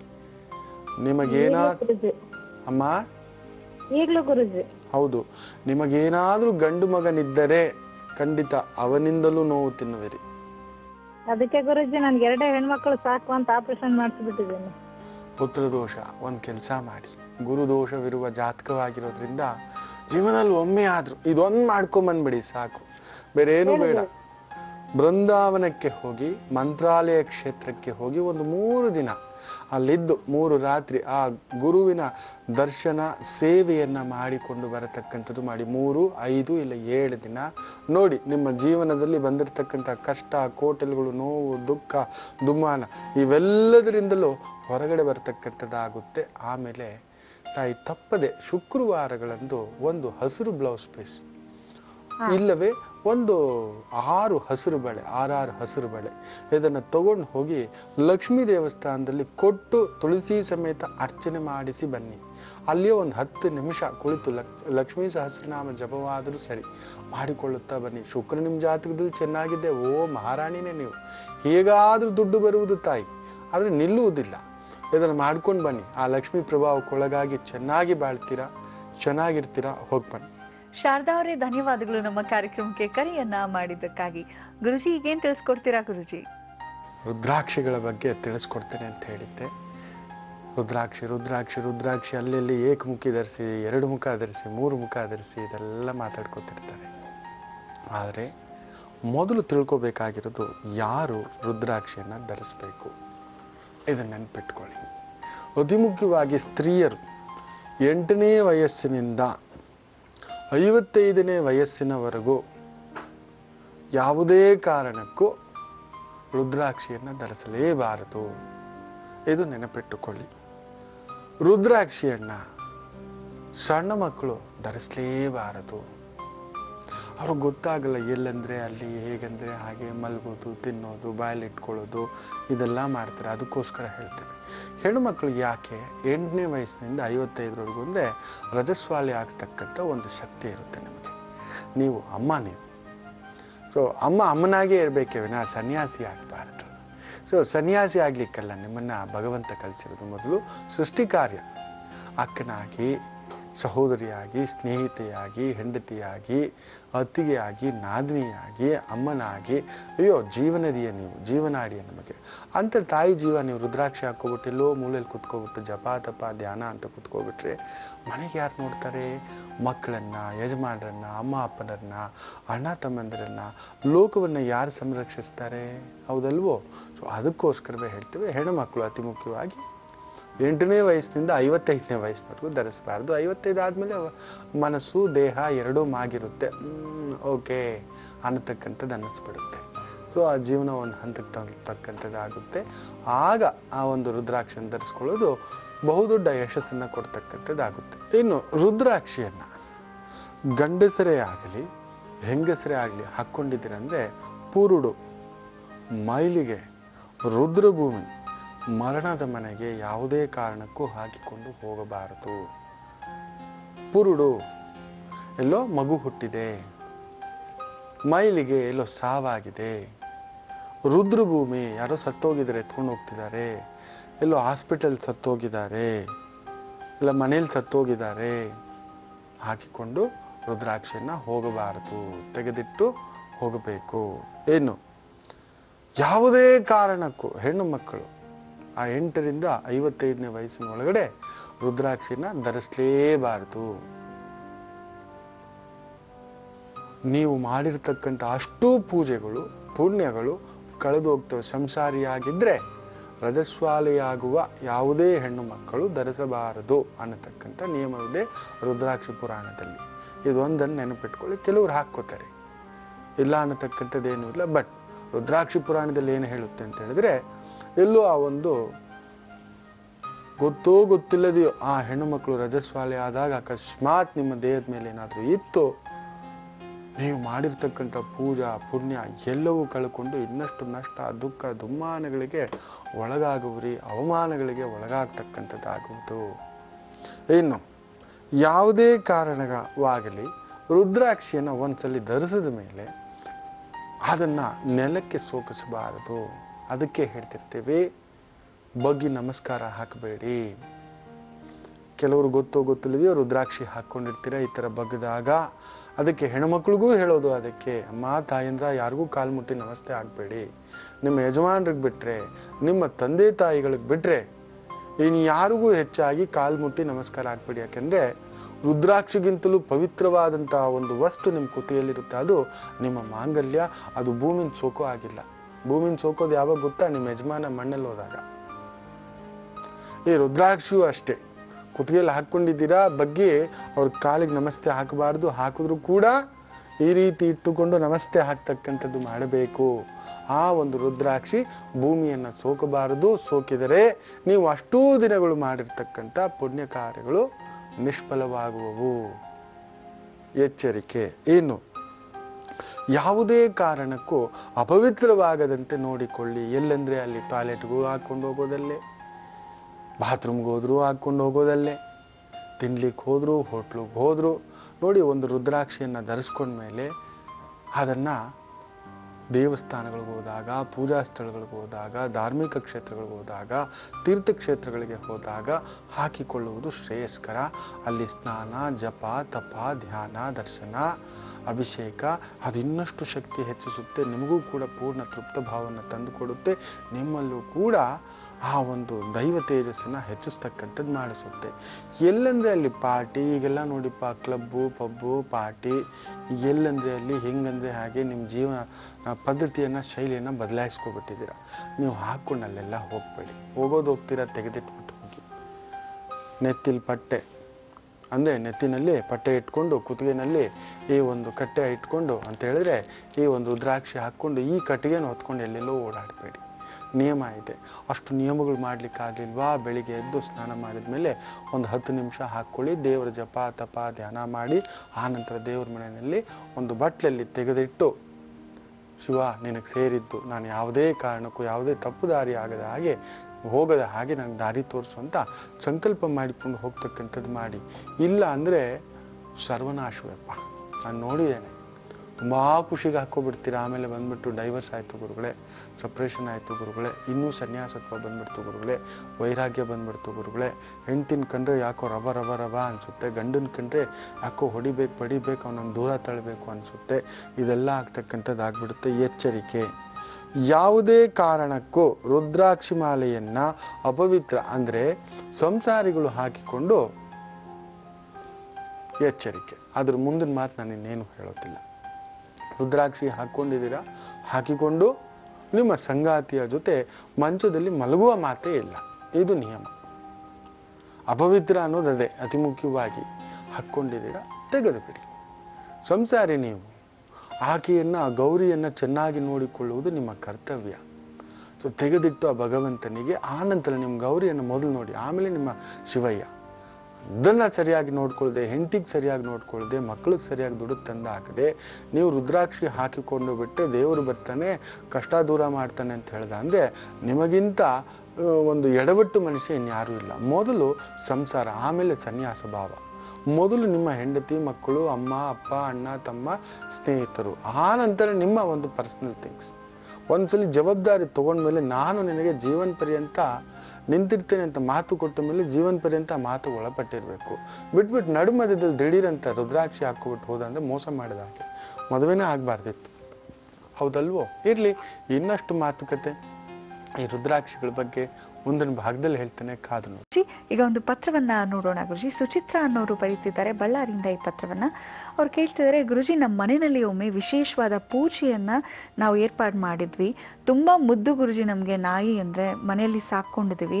ಆ ನಾಯಿ ನಾವು ಒಳಗೆ ಹೋಗಿದ್ದಾಗ ಏನೋ ಅರೇಂಜ್ ಮಾಡ್ತಿರುವಾಗ ಬಂದು ನೈವೇದ್ಯಕ್ಕೆ ಅಂತ ಇಟ್ಟಂತಹ ಪ್ರಸಾದಕ್ಕೆ ಬಾಯಿ ಹಾಕ್ಬಿಡ್ತು. ಅವತ್ತಿಂದ ಒಂದು ರೀತಿಯ ಭಯ ಕಾಡ್ತಿದೆ. ಜೊತೆಗೆ ಅಲ್ಲಿ ನಾವು ದೇವ್ರ ಮುಂದೆ ಅರ್ಶನ ಕುಂಕುಮದಿಂದ ಅಲಂಕಾರ ಮಾಡಿದ್ವಿ ಗುರುಜಿ, ಅದನ್ನೆಲ್ಲ ಚೆಲ್ಲಾಪಿಲ್ಲಿ ಮಾಡ್ಬಿಟ್ಟಿದೆ. ತುಂಬಾ ಬೇಜಾರು ಅನಿಸ್ತಿದೆ. ಇದೇನಾದ್ರೂ ಸೂಚನೆ ತೋರಿಸ್ತಿದ್ಯಾ ಮುಂದೆ ಆಗುವಂತಹ ಅನಾಹುತದ ಕುರಿತಾಗಿ ಅಂತ ಕೇಳ್ತಿದ್ದಾರೆ. ಅಪಮೃತ್ಯು ಒಂದು ತಟ್ಟತಕ್ಕಂಥದ್ದು, ಅಪಘಾತ ಒಂದು ಆಗತಕ್ಕಂಥದ್ದು, ಇಲ್ಲವೇ ಏನಾದರೂ ಒಂದು ಅಪವಾದ ಒಂದು ಈ ಮನೆಗೆ ತಟ್ಟತಕ್ಕಂಥದ್ದು, ದೇಶಾಂತರ ಹೋಗ್ತಕ್ಕಂಥದ್ದು, ಪೊಲೀಸ್ ಸ್ಟೇಷನ್ ಮೆಟ್ಲತ್ತದ್ದು, ಜೈಲಿಗೆ ಹೋಗೋದು, ಕೋರ್ಟ್ ಮೆಟ್ಲತ್ತದು, ಇಂತಹದೊಂದು ಅನಾಹುತಕ್ಕೆ ಸೂಚನೆ, ಎಚ್ಚರಿಕೆ. ಏನೋ ಒಂದು ನಡೆಯುತ್ತೆ ಎಡವಟ್ಟು. ಸುಮ್ಮನೆ ಇಷ್ಟು ದಿನ ಇಲ್ಲದ್ದು ಸಾಕಿದಂಥ ಒಂದು ಪ್ರಾಣಿ ದಿಢೀರಂತ ನೀವು ಪೂಜೆ ಮಾಡ್ತಿರ್ಬೇಕು. ಪೂಜೆ ಮಾಡುವ ಸಂದರ್ಭದಲ್ಲೇ ಬೇರೇನನ್ನೂ ಬಾಯಲ್ಲಿ ಇಡದೆ ನೈವೇದ್ಯ ಪ್ರಸಾದಕ್ಕೆ ಬಾಯಿ ಇಡಬೇಕು. ಅದನ್ನು ಓಡಿಸುವ ರಭಸದಲ್ಲಿ ಅದು ಇದ್ದ ಬದ್ದ ಆ ದೇವರ ಒಂದು ವಸ್ತುಗಳನ್ನೆಲ್ಲ ಚೆಲ್ಲಾಪಿಲ್ಲಿ ಮಾಡಬೇಕು. ಆ ದಿನವೇ ಮಾಡಬೇಕಾ? ಪ್ರಕೃತಿ ಮಾತಾಡುತ್ತೆ ಅಂತ ನಾನು ಆಗಾಗ ಹೇಳ್ತಿರ್ತೇನೆ. ಸುಮ್ಮನೆ ಅಲ್ಲ, ತೋರಿಸಿಕೊಡುತ್ತೆ. ಮುಂದಕ್ಕೆ ನಡೆಯುವ ಅನಾಹುತಗಳಿಗೆ ಏನೋ ಸೂಚನೆ. ನೀವು ಗಮನಿಸಿ ನೋಡಿ, ಕೆಲವೊಂದು ನಾಯಿಗಳು ಕೂಗ್ತಾ ಇರ್ತವೆ, ಯಾವತ್ತೂ ಕೂಗ್ತಿರೋಲ್ಲ. ಕರೆಕ್ಟಾಗಿ ಗಮನಿಸಿ ನೋಡಿ, ಒಂದು ನಾಯಿ ಕೂಗೋಷ್ಟರಲ್ಲಿ ಒಂದು 4-5 ನಾಯಿಗಳು ಒಂದು ಹೊತ್ತು ಸರಿ ಹೊತ್ತಿನಲ್ಲಿ ಅಯ್ಯೋ ಅಂತ ಅಳ್ಲಿಕ್ಕೆ ಶುರು ಮಾಡ್ತವೆ. ಕರೆಕ್ಟಾಗಿ 8 ದಿನ 15 ದಿನ ಸುತ್ತಮುತ್ತಲು ಎಲ್ಲಾದರೂ ವಿಚಾರಿಸಿ ನೋಡಿ, ಒಂದು ಹೆಣ ಬಿದ್ದಿರೋದಂತೂ ಪಕ್ಕ. ಒಂದು ಮನೆಯಲ್ಲಿ ಯಾರಾದರೂ ವಯಸ್ಸಾದವರು, ಅಪಮೃತ್ಯು, ಯಾವುದೋ ಒಂದು ಯಮಭಟ್ಟರು ಓಡಾಡುವುದು ಕಣ್ಣಿಗೆ ಕಾಣುವುದು ಅನ್ನೋ ಒಂದು ಮಾತು ಹೇಳ್ತಾರೆ. ಇನ್ನೂ ಕೆಲವು ಮನೆಗಳಲ್ಲಿ ನೋಡಿ, ಕೆಲವು ನಾಯಿಗಳು ಗೀಳಿಡ್ತಾನೆ ಇರ್ತವೆ. ಚೆನ್ನಾಗಿರೋ ನಾಯಿಗಳು ದಿಢೀರಂತ ಆ ಮನೇಲಿ ಯಾವುದೋ ಒಂದು ಸಾವು ನಡೆಯೋದು, ಏನೋ ಒಂದು ಕಳ್ಳತನ ನಡೆಯೋದು, ದರೋಡೆ ನಡೆಯೋದು, ಇಲ್ಲ ಆ ಮನೆ ಮೇಲೆ ಜಪ್ತಿ, ವಾರೆಂಟ್, ಇನ್ಕಮ್ ಟ್ಯಾಕ್ಸ್ ಈ ಥರದ್ದು ನಡೆಯೋದು, ಇದು ನಡೆಯತಕ್ಕಂಥದ್ದೆಲ್ಲ ಸೂಚನೆ ಖಂಡಿತ ನಡೆಯುತ್ತೆ. ದಿಢೀರ್ನ ನಮ್ಮ ಮನೆಯ ತುಳಸಿ ಕಟ್ಟೆಗಳು ಒಣಗಿ ಹೋಗೋದು, ಮನೆಯಲ್ಲಿ ನೀರು ಬರೋಲ್ಲ, ನೀರೆಲ್ಲ ವಾಸನೆ, ತಿನ್ನೋ ಊಟ ವಾಸನೆ, ಇದೆಲ್ಲ ಶುರು ಆಗ್ತಕ್ಕಂಥದ್ದು ಗಮನಿಸಬೇಕು. ದೀಪ ಹಚ್ತಿಲ್ಲ, ಬರ್ತಿಲ್ಲ ಮನಸ್ಸು, ಮನೆಯ ಕ್ಲೀನ್ ಮಾಡ್ತಿಲ್ಲ, ಬರ್ತಿಲ್ಲ ಮನಸ್ಸು, ಇದೆಲ್ಲ ಏನೋ ಒಂದು ಸೂಚನೆ ಕೊಡ್ತಕ್ಕಂಥದ್ದು. ಇಮ್ಮಿಡಿಯೇಟ್ ಮನೆಗೇನು ಮಾಡಿ ಗೊತ್ತಾ, ಹುಡುಕಿ, ದಯವಿಟ್ಟು ಹುಡುಕಿ, ಕಪ್ಪು ಕುದುರೆಯ ಲಾಳ ಎಲ್ಲಾದರೂ ಇದ್ರೆ ತಗೋಬಂದು ಮನೆಯ ಹೊಸಲಿಗೆ ಮಠ ಮಧ್ಯಾಹ್ನ ಅಮಾವಾಸ್ಯೆಯ ಸಂದರ್ಭದಲ್ಲಿ ಆ ಹೊಸಲಿನ ನಡುಮಧ್ಯ ಭಾಗದಲ್ಲಿ ಮಧ್ಯಾಹ್ನ ಮಧ್ಯಾಹ್ನ 12 ಕಾಲ ಸಂದರ್ಭದಲ್ಲಿ ಹೊಡೆಯತಕ್ಕಂಥದ್ದು ಹೊಡೆಸಿ. ಅದು ಮನೆಯಲ್ಲಿ ಒಬ್ಬನೇ ಮಗನಿದ್ದರೆ, ಒಬ್ಬನೇ ಮಗಳಿದ್ದರೆ ಅವರು ಕಂಪಲ್ಸರಿ ಮಾಡಬೇಕು. ಇದು ನೆನ್ಪಿಟ್ಕೊಳ್ಳಿ. ಅವ್ರ ಕೈಲಿ ಹೊಡೆಸೋ ಆಗಿಲ್ಲ, ನೀವುಗಳು ಮಾಡಬೇಕು. ಒಬ್ಬನೇ ಮಗ ಒಬ್ಬಳೇ ಮಗಳಿದ್ರೆ ಅವ್ರು ಹೊಡಿಬೇಕು ಮನೆಗೆ ಮಠ ಮಧ್ಯಾಹ್ನ ಅವ್ರ ಕೈಯಲ್ಲಿ ಹೊಡೆಸ್ಬೇಡಿ. ಅಲ್ಲಿ ಏನೋ ಒಂದು ನಡೆಯುತ್ತೆ.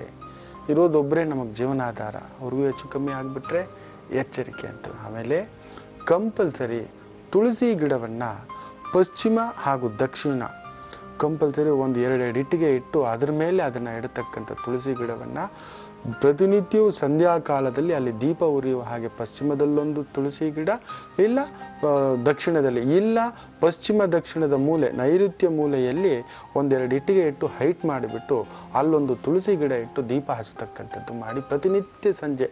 ಇದು ತಪ್ಪಬಾರದು, ಇದು ತಪ್ಪಲೇಬಾರದು, ನೆನಪಿಟ್ಟುಕೊಳ್ಳಿ. ಹಾಗೂ ಮನೆಯನ್ನು ಸ್ವಲ್ಪ ಗೋಮೂತ್ರ ಹಾಕಿ ಶುದ್ಧಿ ಮಾಡತಕ್ಕಂಥದ್ದು, ಜೇಡರ ಬಲೆ ಇತ್ತು ಅಂದರೆ ಶುದ್ಧಿ ಮಾಡೋದು. ಮನೆಗೆ ಅತಿ ಮುಖ್ಯವಾಗಿ ಯಾರಾದರೂ ಆಗಮಿಕರನ್ನು ಕರೆಸಿ ದಯವಿಟ್ಟು ಒಂದು ಗಣಹೋಮ ಮಾಡಿಸಿ, ಮನೆಯನ್ನು ಶುದ್ಧೋದಕ ಮಾಡಿಸಿ. ಕಂಪಲ್ಸರಿ ಮನೆಯಲ್ಲಿ ಪ್ರತಿ ಅಮಾವಾಸ್ಯ ಯಾರಾದರೂ ಆಗಮಿಕರಿಗೆ ಕೇಳ್ಕೊಳ್ಳಿ, ಸ್ವಾಮಿ ಬಂದು ದುರ್ಗಾ ಸಪ್ತಶ್ರುತಿ ಸ್ವಲ್ಪ ಪಾರಾಯಣ ಮಾಡಿ ಅಂತ ಮಾಡ್ತಾರೆ. ಮನೆಗೆ ಬರತಕ್ಕಂಥ ಅಪಮೃತ್ಯು, ಆ ಕಂಟಕ, ಆ ಗಂಡ ದೋಷದಿಂದ ಪಾರಾಗ್ತಕ್ಕಂಥದ್ದಕ್ಕೆ ಅದೊಂದು ಬಹುದೊಡ್ಡ ಸಾಧನ. ನಿತ್ಯವೂ ಮಂಗಳವಾರ, ಶುಕ್ರವಾರ, ಅಮಾವಾಸ್ಯ, ಹುಣ್ಣಿಮೆ, ಹೊಸಲಲ್ಲಿ ದೀಪ ಉರಿಯತಕ್ಕಂಥದ್ದನ್ನು ಮಿಸ್ ಮಾಡಲೇಬಾರದು. ಮನೆಯಲ್ಲಿ ಶ್ರೀಚಕ್ರ ಪ್ರತಿಷ್ಠಾಪನೆ ಮಾಡಿ. ಆ ನಾಯಿಗೆ ಹೊಡಿಬೇಡಿ, ಆ ನಾಯಿಗೆ ಮುದ್ದಾಗಿ ಚೆನ್ನಾಗಿ ನೋಡ್ಕೊಳ್ಳಿ, ಅದಕ್ಕೆ ಕಣ್ಣೀರು ಹಾಕದ ಹಾಗೆ ನೋಡ್ಕೊಳ್ಳಿ, ಅದನ್ನು ಸೂಕ್ಷ್ಮವಾಗಿ ಗಮನಿಸಿ. ಅದು ಹಂಗೋಗಿ ಹಿಂಗೋಗಿ ಮಲ್ಕೊಳ್ತಿದೆಯಾ, ಬೇರೆ ಏನಾದರೂ ಅದು ಸೂಚನೆ ಕೊಡ್ತಿದೆಯಾ, ಅದಕ್ಕೆ ನೋಡಿ. ಇನ್ನೊಂದು ನೆನ್ಪಿಟ್ಕೊಳ್ಳಿ, ಮನೆಯಲ್ಲಿ ಪ್ರಾಣಿಗಳು ಸಾಕೋದು ಏನಕ್ಕೆ ಅನ್ನೋದು ಕೂಡ ಎಷ್ಟೋ ಜನಕ್ಕೆ ಗೊತ್ತಿಲ್ಲ. ನಮ್ಮ ಮನೆಗೆ ತಟ್ಟತಕ್ಕಂಥ ರಾಹು ಫಸ್ಟ್ ಹೊಡೆಯೋದೇ ನಮ್ಮ ಮನೆ ಪ್ರಾಣಿಗಳಿಗೆ ಹಾಗೂ ವಯಸ್ಸಾದವರಿಗೆ. ಅವ್ರು ಮಲ್ಕೋತಾರೆ, ಇಲ್ಲ ಮನೇಲಿ ಪ್ರಾಣಿಗಳಿತ್ತು ಅಂದರೆ ಅವು ಮಲ್ಕೊಳ್ತವೆ, ಸತ್ತೋಗ್ತವೆ. ನೆನಪಿಟ್ಟುಕೊಳ್ಳಿ, ಅಕಾಲಿಕ ಮರಣ ಥಟ್ಟಂತ ಏನಾಯ್ತು, ಯಾವುದೋ ನಡೆಯುವ ಅನಾಹುತದ ಮುನ್ಸೂಚನೆ ಅದು. ಮೊದಲು ನಕ್ಷತ್ರ ಪುಂಜ ಯಂತ್ರವನ್ನು ಪ್ರತಿಷ್ಠಾಪನೆ ಮಾಡ್ಕೊಳ್ಳಿ. ಆಗಮಿಕರ ಮೂಲಕ ಆ ಗಣಹೋಮ, ರುದ್ರಹೋಮ, ಚಂಡಿ ಹೋಮ ಮನೇಲಿ ಮಾಡಿಸೋ ಆಗಿಲ್ಲ, ನೆನಪಿಟ್ಟುಕೊಳ್ಳಿ. ಬೇಕಾದರೆ ನಿಮಗೆ ಶಕ್ತಿ ಇದ್ದರೆ ಸುದರ್ಶನ ಹೋಮ ಮಾಡಿಸಿ, ಇನ್ನೂ ಶಕ್ತಿ ಇದ್ದರೆ ಸುದರ್ಶನ ಉಚ್ಚಾಟನ ಹೋಮ ಮಾಡಿಸಿ, ಇಲ್ಲವೇ ಪ್ರತ್ಯಂಗಿರ ಹೋಮ ಮಾಡಿಸಿ. ಇಲ್ಲದಿದ್ದರೆ ದೇವಿ ದೇವಸ್ಥಾನಗಳಲ್ಲಿ, ಕೆಲವೊಂದು ವಿಶೇಷ ದೇವಸ್ಥಾನಗಳಲ್ಲಿ ಈ ಒಂದು ಕಾಳಸರ್ಪದೋಷ ಹೋಮಗಳು ಮಾಡ್ತಿರ್ತಾರೆ, ಇಲ್ಲ ಚಂಡಿ ಹೋಮಗಳು ಮಾಡ್ತಿರ್ತಾರೆ, ರುದ್ರ ಹೋಮಗಳು ಮಾಡ್ತಿರ್ತಾರೆ, ರುದ್ರ ಯಾಗಗಳು ಮಾಡ್ತಿರ್ತಾರೆ, ಅತಿ ಮುಖ್ಯವಾಗಿ ಸುದರ್ಶನ ಹೋಮ ಮಾಡ್ತಿರ್ತಾರೆ, ಸುದರ್ಶನ ಉಚ್ಚಾಟನ ಹೋಮ ಮಾಡ್ತಿರ್ತಾರೆ. ಅದರಲ್ಲಿ ಕುಳಿತು ಬನ್ನಿ. ಮನೆಗೆ ತಗೊಬಂದು ಅಷ್ಟದಿಗ್ಬಂಧನ ಅಂತ ಕೆಲವೊಂದು ದೇವಸ್ಥಾನದಲ್ಲಿ ಕೊಡ್ತಾರೆ. ತಗೊಬಂದು ಮನೆ ಬಾಗಿಲಿನ ಒಳಗಡೆ ಕಟ್ಟತಕ್ಕಂಥದ್ದು ದೇವಮೂಲೆಯಲ್ಲಿ ಒಂದು ಮೊಳೆ ಹೊಡೆದು ಮಧ್ಯಾಹ್ನದ ಹೊತ್ತು ತಗಲಾಕಿ. ಫಸ್ಟ್ ಅದನ್ನು ಮಾಡಿ. ಎಲ್ಲಿಯಾದರೂ ಯಾರ ಮನೆಯಲ್ಲಾದರೂ ವಿಶೇಷವಾದಂಥ ಕಾಶಿ ತೀರ್ಥ, ಅನ್ನಪೂರ್ಣೇಶ್ವರಿ ತೀರ್ಥ, ಧರ್ಮಸ್ಥಳದ ತೀರ್ಥ, ಕುಕ್ಕೆ ತೀರ್ಥ, ಇದನ್ನು ತಗೊಬಂದು ಮನೆಯಲ್ಲಿ ಪ್ರೋಕ್ಷಣೆ ಮಾಡತಕ್ಕಂಥದ್ದು ಮಾಡಿ, ಸೇವಿಸ್ತಕ್ಕಂಥದ್ದು ಮಾಡಿ. ಆ ದೋಷ ಹೋಗುತ್ತೆ. ಮನೆಗೆ ಬಡಿಯತಕ್ಕಂಥ ರಾಹು ದೋಷ ಹೋಗಿ ಸಮಾಧಾನವನ್ನು ತಂದು ಕೊಡ್ತಕ್ಕಂಥದ್ದಾಗುತ್ತೆ. ಯೋಚನೆ ಮಾಡಬೇಡಿ, ಒಳ್ಳೆಯದಾಗಲಿ. ಸುಚಿತ್ರಾ ಅವರೇ, ಖಂಡಿತವಾಗ್ಲೂ ಏನೋ ಒಂದು ಸಮಸ್ಯೆ ಇದೆ ಅಂತ ಹೇಳಿದ್ದಾರೆ, ಆದರೆ ಅದಕ್ಕೆ ಪರಿಹಾರ ಕೂಡ ತಿಳಿಸಿದ್ದಾರೆ ಗುರುಜಿ ಅವರು. ಧನ್ಯವಾದಗಳು ಪತ್ರವನ್ನ ಬರೆದಿದ್ದಕ್ಕಾಗಿ. ಗುರುಜಿ ಈಗೇನು ತಿಳಿಸ್ತೀರಾ ಗುರುಜಿ? ರಾಶಿ ಫಲಕ್ಕೆ ಬಂದ್ಬಿಡೋಣ. ವೃಷಭ ರಾಶಿ ತುಂಬ ಚೆನ್ನಾಗಿದೆ. ಊಟೋಪಚಾರ, ಪ್ರಯಾಣ, ಸುಖಕರ, ಆನಂದ. ಆದರೂ ಈ ಕುಜ ಬುಧ ಸ್ವಲ್ಪ ಸಂಗಮ, ಏರುಪೇರು ಮಾಡ್ತಕ್ಕಂಥದ್ದು. ಈ ವ್ಯವಹಾರಗಳಲ್ಲಿ ಎಲ್ಲಾದರೂ ಈ ರಿಯಲ್ ಎಸ್ಟೇಟು, ಹಣಕಾಸು ಎಲ್ಲೋ ಅಗ್ರಿಮೆಂಟ್ ಮಾಡ್ಕೊಂಡಿದ್ದೀರಾ, ಯಾರನ್ನೂ ನಂಬಿ ದುಡ್ಡು ಕೊಟ್ಬಿಟ್ಟಿದ್ದೀರಾ, ಜಾಗ ಬದಲಾಯಿಸ್ತೀನಿ ಅಂತ ಹೇಳಿದ್ದೀರಾ, ಬದಲಾವಣೆ ಮಾಡಿಪ್ಪ ನಾವು ಬೇರೆಯವ್ರಿಗೆ ಯಾರಿಗೂ ಹೇಳ್ಬಿಟ್ಟಿದ್ದೀನಿ ಅಂತ ಇದ್ದೀರಾ, ಸೊ ಅವ್ರು ಖಾಲಿ ಮಾಡ್ತಿಲ್ಲ. ಈ ಥರದ್ದು ಒಂದು ಟೆನ್ಷನ್ ತುಂಬಿಸ್ತಕ್ಕಂಥದ್ದು ಆಗುತ್ತೆ. ಏನು ಮಾಡಿ ಅಂದರೆ, ಎಲ್ಲಿಯಾದರೂ ಹತ್ತಿರದಲ್ಲಿ ಸುಬ್ರಹ್ಮಣ್ಯ ಸ್ವಾಮಿ ಅಂದರೆ ಹೋಗಿ ಅರ್ಚನೆ ಮಾಡಿಸಿ, ಸಮಾಧಾನ ಆಗ್ತಕ್ಕಂಥದ್ದು. ಮಿಥುನ ರಾಶಿ, ವಾಹನ ಕೊಂಡ್ಕೊಳ್ಳೋದು, ಮನೆ ಕೊಂಡ್ಕೊಳ್ಳೋದು, ಹೊಸ ವಿದ್ಯಾಭ್ಯಾಸ, ಹೊಸ ಕೆಲಸ, ಇವುಗಳಲ್ಲಿ ಪಡೆಯತಕ್ಕಂಥ ಯಶಸ್ಸು ನೋಡ್ತೀರಾ. ಹಾಲಿನ ವ್ಯಾಪಾರ, ಹಣ್ಣಿನ ವ್ಯಾಪಾರ, ಜ್ಯೂಸ್ ವ್ಯಾಪಾರ, ಬೆಣ್ಣೆ ವ್ಯಾಪಾರ, ತುಪ್ಪ ವ್ಯಾಪಾರ, ಮೊಸರು ವ್ಯಾಪಾರ, ಸಕ್ಕರೆ ವ್ಯಾಪಾರ, ಇವುಗಳಲ್ಲಿರ್ತಕ್ಕಂಥವ್ರಿಗೆ, ಟ್ರಾವೆಲ್ಸಲ್ಲಿರ್ತಕ್ಕಂಥವ್ರಿಗೆ, ಟೂರ್ಸಲ್ಲಿರ್ತಕ್ಕಂಥವ್ರಿಗೆ, ಎಕ್ಸ್ಪೋರ್ಟ್ ಇಂಪೋರ್ಟಲ್ಲಿರ್ತಕ್ಕಂಥವ್ರಿಗೆ, ತುಂಬ ಒಂದು ಫ್ಲೈಟ್ಸಲ್ಲಿ ಕೆಲಸ ಮಾಡ್ತಿರ್ತಕ್ಕಂಥವ್ರಿಗೆ ವಿಶೇಷವಾದಂಥ ಧನಯೋಗ. ಏನು ಕಟಕ ರಾಶಿ, 3ನೇ ಮನೆಯಲ್ಲಿ ವಿಕ್ರಮ ಸ್ಥಾನದಲ್ಲಿ ಚಂದ್ರ. ಏನ್ ಬೇಕು, ಒಳ್ಳೆ ಬಲಾಢ್ಯ ಮನಸ್ಸು ಇವತ್ತು ನಿಮ್ಮದು. ಮಾಡುವ ಸಕಲ ಕಾರ್ಯಗಳು ಸಿದ್ಧಿಸ್ತವೆ. ಆದರೆ ಸರ್ಕಾರಿ ಕಾರ್ಯಗಳು, ಸರ್ಕಾರಿ ಡಾಕ್ಯುಮೆಂಟ್ಸ್ ಯಾವುದು ಮಾಡಿಸ್ಬೇಕು, ರೆಡಿ ಆಗಬೇಕು, ಓಡಾಡಿಬಿಡ್ತೀರ, ಅಲ್ಲೆಲ್ಲೋ ಲಂಚ ಕೊಡು, ದುಡ್ಡು ಕೊಡು, ಸುತ್ತಾಡಿಸ್ಬಿಡ್ತಾರೆ. ಅಷ್ಟು ಬೇಗ ಮಕ್ಕಳ ಶುಭ ಕಾರ್ಯಕ್ಕೇನೋ ಒಂದು ವಿಘ್ನ ಬರೋದು.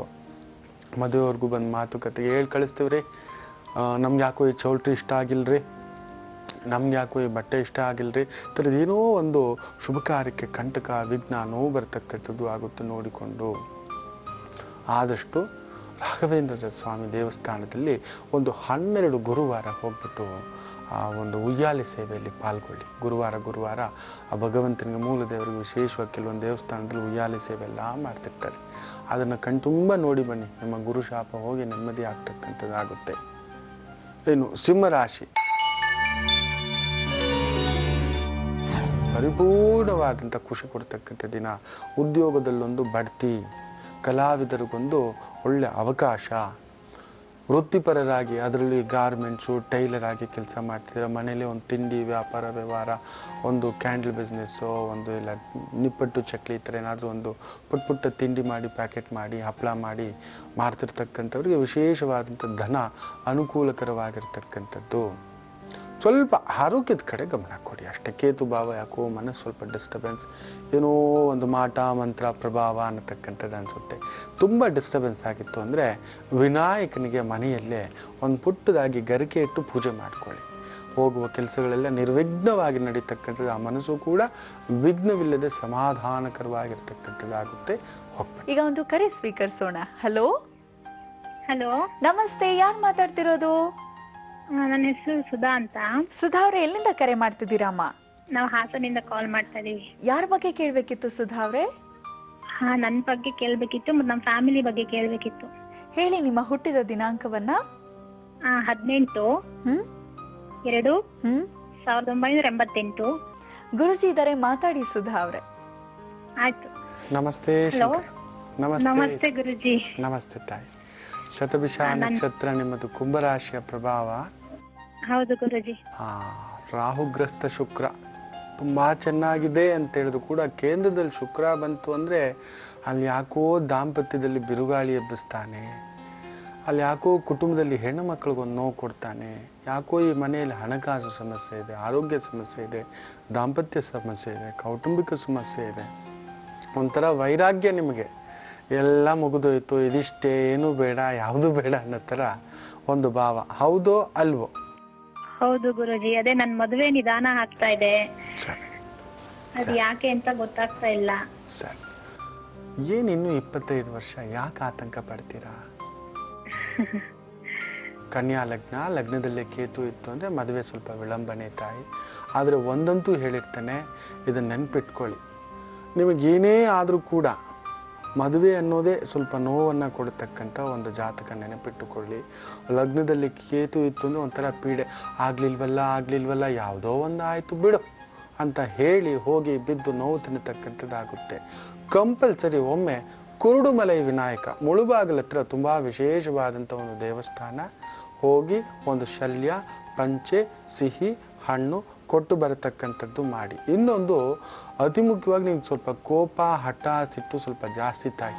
ಹಿಂಗೇ ಇರಬೇಕು, ಹೀಗೇ ಇರಬೇಕು, ಹಿಂಗೇ ನಡಿಬೇಕು, ಇಲ್ಲ ಅಂದ್ರೆ ಬೇಡ ಅಂದ್ರೆ ಬೇಡ, ಹೋಗಲ್ಲ ಅಂದ್ರೆ ಹೋಗಲ್ಲ, ಹಾಕೋಲ್ಲ ಅಂದ್ರೆ ಹಾಕೋಲ್ಲ, ತಿನ್ನೋಲ್ಲ ಅಂದ್ರೆ ತಿನ್ನೋಲ್ಲ, ಈ ಒಂದು ಭಾವಕ್ಕೆ ಒಳಗಾಗ್ತಕ್ಕಂಥ ಜಾತಕವಾಗಿರೋದ್ರಿಂದ ಪ್ರತಿ ತಿಂಗಳು ಸೋಮವಾರದಂದೇನಾದರೂ ಪ್ರದೋಷ ಬಂದ್ಬಿಟ್ರೆ ಅದ್ಭುತ.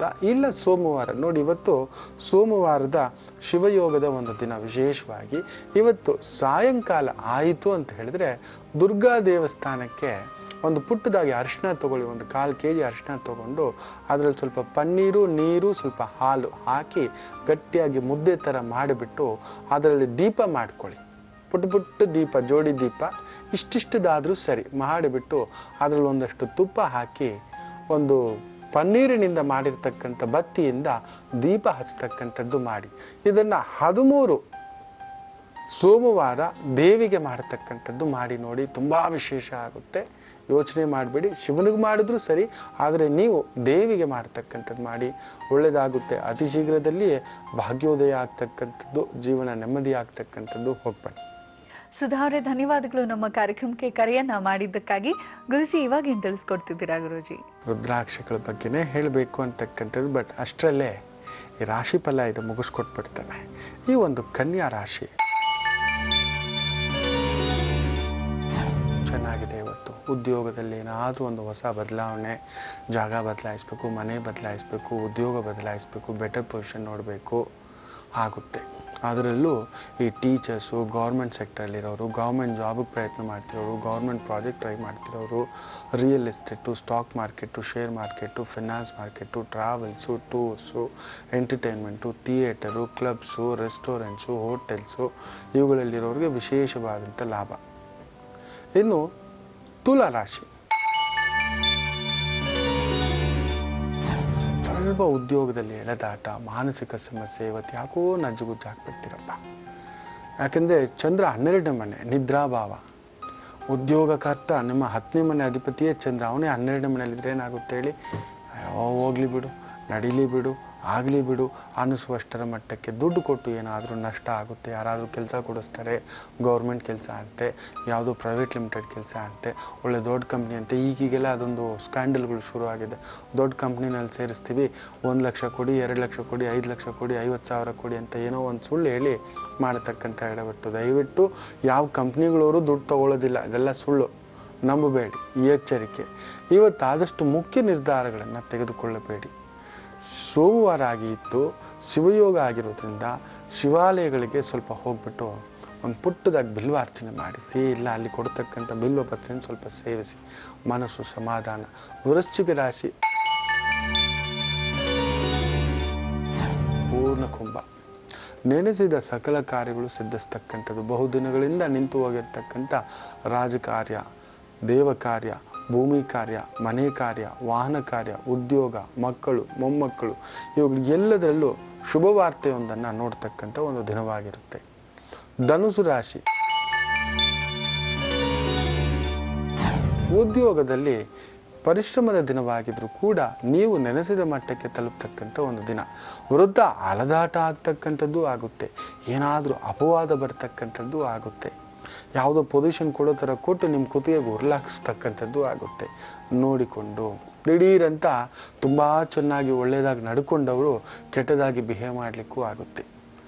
ಕಾಳಭೈರವೇಶ್ವರ ದೇವಸ್ಥಾನಗಳಲ್ಲಿ ಆದರೂ ಇದ್ರೆ ಹೋಗಿ ದರ್ಶನ ಮಾಡಿ, ಇಲ್ಲ ಒಂದು ಜೋಡಿ ನಾಯಿಗಳಿಗೆ ಎಲ್ಲಿ ಆದರೂ, ಬೀದಿ ನಾಯಿ ಆದರೂ ಸರಿ, ಪುಟ್ಟದಾಗ ಒಂದು ರೊಟ್ಟಿಯನ್ನು ಹಾಕಿಬಿಡಿ. ಮಕರ ರಾಶಿ, ಭಾಗ್ಯೋದಯ ಮಾಡತಕ್ಕಂಥ ಯಾವುದೇ ಪಾಲುದಾರಿಕೆಯ ವ್ಯವಹಾರಗಳು ವಿಶೇಷ ಲಾಭವನ್ನು ತಂದುಕೊಡತಕ್ಕಂಥದ್ದಾಗುವುದು. ಪ್ರಯಾಣಗಳು ಅನುಕೂಲಕರವಾಗಿರ್ತಕ್ಕಂಥ ದಿನವಾಗಿರುತ್ತೆ. ಸಾಲು ಕೋಡಾಡ್ತಿದ್ದೀರಾ, ದಿಢೀರಂತ ಹೇಳಿ ಒಂದು ಸಾಲದ ಸಹಾಯ ಕೂಡ ಬರತಕ್ಕಂಥ ಒಂದು ದಿನವಾಗಿರುತ್ತೆ. ಸ್ತ್ರೀಯರುಗಳಿಂದ ಭಾಗ್ಯೋದಯ, ಇಲ್ಲ ಸ್ತ್ರೀಯರಿಗೆ ಸಂಬಂಧಪಟ್ಟಂಥ ವ್ಯವಹಾರದಿಂದ ವಿಶೇಷವಾದಂಥ ಲಾಭವನ್ನು ನೋಡ್ತಕ್ಕಂಥ ಒಂದು ದಿನವಾಗಿರುತ್ತೆ. ಕುಂಭರಾಶಿ, ಕುಂಭರಾಶಿ ಸ್ವಲ್ಪ ಆರೋಗ್ಯದ ಕಡೆ ನೋಡ್ಕೊಳ್ಳಿ. ಪ್ರಯಾಣ ನಷ್ಟ, ಆರೋಗ್ಯ ನಷ್ಟ, ವ್ಯವಹಾರ ನಷ್ಟ, ಯಾರನ್ನಾದ್ರೂ ನಂಬಿ ದುಡ್ಡು ಕೊಟ್ಟು ಮೋಸ ಹೋಗ್ತಕ್ಕಂಥದ್ದು, ಇಲ್ಲ ನೀವು ಸಾರ್ವಜನಿಕವಾಗಿ ಏನಾದರೂ ವ್ಯವಹಾರಗಳು ಮಾಡ್ತಿರ್ತಕ್ಕಂಥ ಚೀಟಿ ವ್ಯವಹಾರ, ಫೈನಾನ್ಸ್ ವ್ಯವಹಾರ, ನೀವೇ ಟೋಪಿ ಹಾಕ್ಬಿಡ್ತಕ್ಕಂಥದ್ದು ಆಗುತ್ತೆ. ಸಾಲದಿಂದ ಬಳಲ್ತಕ್ಕಂಥದ್ದಾಗುತ್ತೆ. ಸ್ವಲ್ಪ ತಪ್ಪದೆ ಆ ಗುರು ಬೇರೆ ನೀಚ ನಿಮ್ಮ ನವಾಂಶ ಭಾವದಲ್ಲಿ, ಚಂದ್ರ ಬೇರೆ ಅಷ್ಟಮದಲ್ಲಿರ್ತಕ್ಕಂಥದ್ದು. ಸ್ವಲ್ಪ ಈ ಪ್ರಯಾಣ ಕಾಲದಲ್ಲಿ ತಾಯಿಯ ಆಶೀರ್ವಾದ ತೆಗೆದುಕೊಳ್ತಕ್ಕಂಥದ್ದು, ಇಲ್ಲ ತಾಯಿಯಿಂದ ಒಂದು ಪುಟ್ಟ ಶಲ್ಯನೋ, ಇಲ್ಲ ಒಂದು ಬಟ್ಟೆನೋ, ಏನಾದರೂ ಒಂದು ತೆಗೆದಿಟ್ಕೊಂಡು ಹೋಗಿ, ಆ ದೋಷ ಕಡಿಮೆ ಆಗ್ತಕ್ಕಂಥದ್ದಾಗುತ್ತೆ. ಏನು ಮೀನರಾಶಿ, ಸಪ್ತಮದಲ್ಲಿರ್ತಕ್ಕಂಥ ಒಂದು ಚಂದ್ರ, ಮನೆಗೇನಾದರೂ ಒಂದು ಪುಟ್ಟ ಫಿಶ್ ಟ್ಯಾಂಕ್ ತರೋದು, ಒಂದು ಜೋಡಿ ಪಕ್ಷಿಗಳು ತರೋದು, ಒಂದು ಯಾವುದಾದ್ರೂ ಬೆಕ್ಕು ತರೋದು, ಬೆಕ್ಕು ಬರೋದು, ನಾಯಿ ಬರೋದು, ಬಂಧುಗಳು ಬರೋದು, ಹಸು ತಗೊಳ್ಳೋದು, ಜಮೀನು ತಗೊಳ್ಳೋದು, ಗಾಡಿ ತಗೊಳ್ಳೋದು, ಒಡವೆ ತಗೊಳ್ಳೋದು, ಉದ್ಯೋಗದಲ್ಲಿ ಬಡ್ತಿ ಸಿಗೋದು ಅಂತಹದರ ಒಂದು ವಿಶೇಷ ಅನುಭವವನ್ನು ಇವತ್ತು ನೋಡ್ತಕ್ಕಂಥದ್ದಾಗುತ್ತೆ. ಆದರೂ ನವಾಂಶದಲ್ಲಿ ಲಗ್ನದಲ್ಲೇ ರಾಹುಭಾವ ಇರೋದ್ರಿಂದ ಮೀನರಾಶಿನಲ್ಲಿ ಸ್ವಲ್ಪ ಏನೋ ದೇಹಭಾರ ದೇಹಾಲಸ್ಯ ಆಗ್ತಕ್ಕಂಥದ್ದಾಗುತ್ತೆ. ಸ್ವಲ್ಪ ದಿಷ್ಟಿ ತೆಗೆಸ್ಕೊಳ್ಳಿ. ಹೆಣ್ಣುಮಕ್ಕಳಾದರೆ ಇವತ್ತು ಹೊರಗಡೆ ಹೋಗ್ಬೇಕಾದ್ರೆ ಎಡಗಾಲಿಗೆ ಒಂದು ಕಪ್ಪು ದಾರನೋ ಇಲ್ಲ ಎಡಗೈಗೆ ಒಂಚೂರು ಪುಟ್ಟದಾಗ ಒಂದು ಕಾಡಿಗೆನೋ ಇಲ್ಲ ಎಡಹುಬ್ಬಿಗೆ ಒಂಚೂರು ಕಾಡಿಗೆನೋ ಇಲ್ಲ ಎಡಗಾಲ್ ಮಧ್ಯಭಾಗದಲ್ಲಿ ಒಂಚೂರು ಚಿಕ್ಕದಾಗಿ ಕಾಡಿಗೆನೋ ಹಚ್ಕೊಂಡು ಹೋಗಿ ಆ ದಿಷ್ಟಿ ಹೋಗ್ತಕ್ಕಂಥದ್ದಾಗುತ್ತೆ. ಹೊರಗಡೆ ಎಲ್ಲೂ ತಿನ್ನಬೇಡಿ. ತಿನ್ನತಕ್ಕಂಥ ಪರಿಸ್ಥಿತಿ ಆದರೂ ಕೂಡ ಒಂದು ಪುಟ್ಟದಾಗಿ ಏಲಕ್ಕಿ ಒಂದು ಬಾಯಲ್ಲಿ ಹಾಕೊಳ್ತಕ್ಕಂಥದ್ದು ಮಾಡಿ. ಆ ದೋಷ ಹೋಗ್ತಕ್ಕಂಥದ್ದಾಗುತ್ತೆ. ಯೋಚನೆ ಮಾಡಬೇಡಿ, ಹೋಗ್ಬನ್ನಿ. ಗುರುಜಿ, ರಾಶಿ ಫಲಗಳ ಕುರಿತು ತಿಳಿಸ್ಕೊಡ್ತಿದ್ರಿ. ನಮ್ಗೆ ಇನ್ನೂ ಹೆಚ್ಚು ಆಸಕ್ತಿ ಇದೆ ರುದ್ರಾಕ್ಷಿಗಳ ಕುರಿತು ತಿಳ್ಕೊಳ್ಳಿಕ್ಕಾಗಿ. ಗುರುಜಿ, ರುದ್ರಾಕ್ಷಿ ಹಾಕೊಳ್ಳೋ ದೊಡ್ಡ ವಿಷಯ ಅಲ್ಲ, ಆದ್ರೆ ಅದನ್ನ ಬಹಳ ಪವಿತ್ರವಾಗಿ ಜೋಪಾನವಾಗಿ ನೋಡ್ಕೊಳ್ಬೇಕು. ಯಾವ್ಯಾವ ಸ್ಥಳಗಳಿಗೆ ಹಾಕೊಂಡು ಹೋಗ್ಬಾರ್ದು, ಯಾರ್ಯಾರು ಹಾಕೋಬಾರ್ದು ತಿಳಿಸ್ಕೊಡ್ತಿದ್ರಿ. ಮುಂದೆ ಗುರುಜಿ. ಖಂಡಿತ ನೋಡಿ, ಇದು ಏಕಮುಖಿ ರುದ್ರಾಕ್ಷಿ.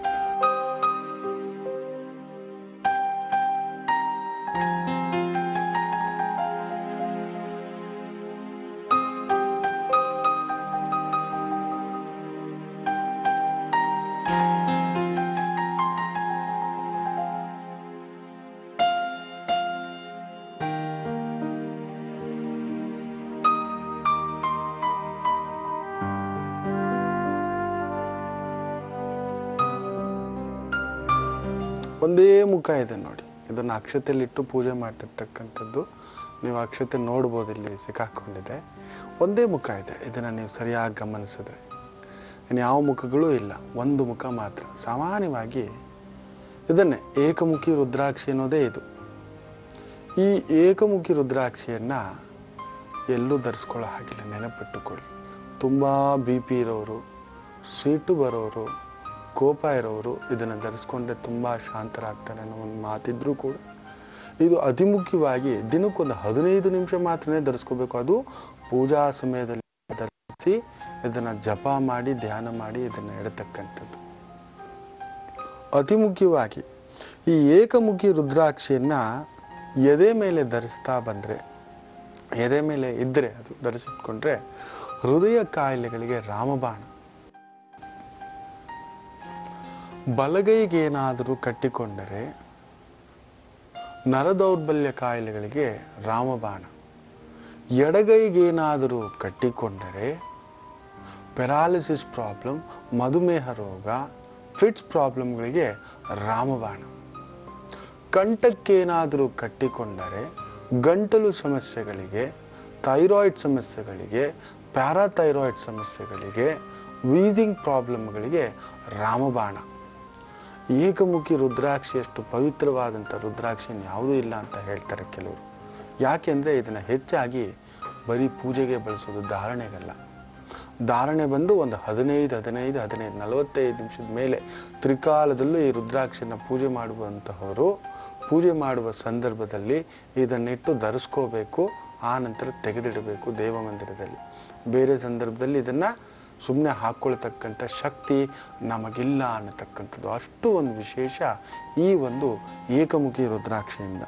ಇದು ಇನ್ನೊಂದು, ಈ ರುದ್ರಾಕ್ಷಿ ಧಾರಣೆಯಿಂದ, ರುದ್ರಾಕ್ಷಿ ಅನುಷ್ಠಾನದಿಂದ, ಈ ರುದ್ರಾಕ್ಷಿಯನ್ನ ನೀವು ನಂಬೋದಿಲ್ಲ, ತುಂಬಾ BP ಇರೋರು ಈ ರೀತಿ ಇಟ್ಕೊಂಡು ಕೂತ್ಕೊಂಡ್ರು ಸರಿ, ಒಂದು 7 ನಿಮಿಷದಿಂದ 11 ನಿಮಿಷದಲ್ಲಿಯೇ ಆ ದೇಹದ ಒಂದು ಉಷ್ಣತೆ ಒಂದು ಹಂತಕ್ಕೆ ನಿಯಮಿತ ಭಾವಕ್ಕೆ ಬರ್ತಕ್ಕಂಥದ್ದಾಗುವುದು ಅನ್ನೋ ಒಂದು ಮಾತು ಕೂಡ ಹೇಳ್ತಾರೆ. ಅದರಲ್ಲೂ ಏಕಮುಖಿ ರುದ್ರಾಕ್ಷಿ.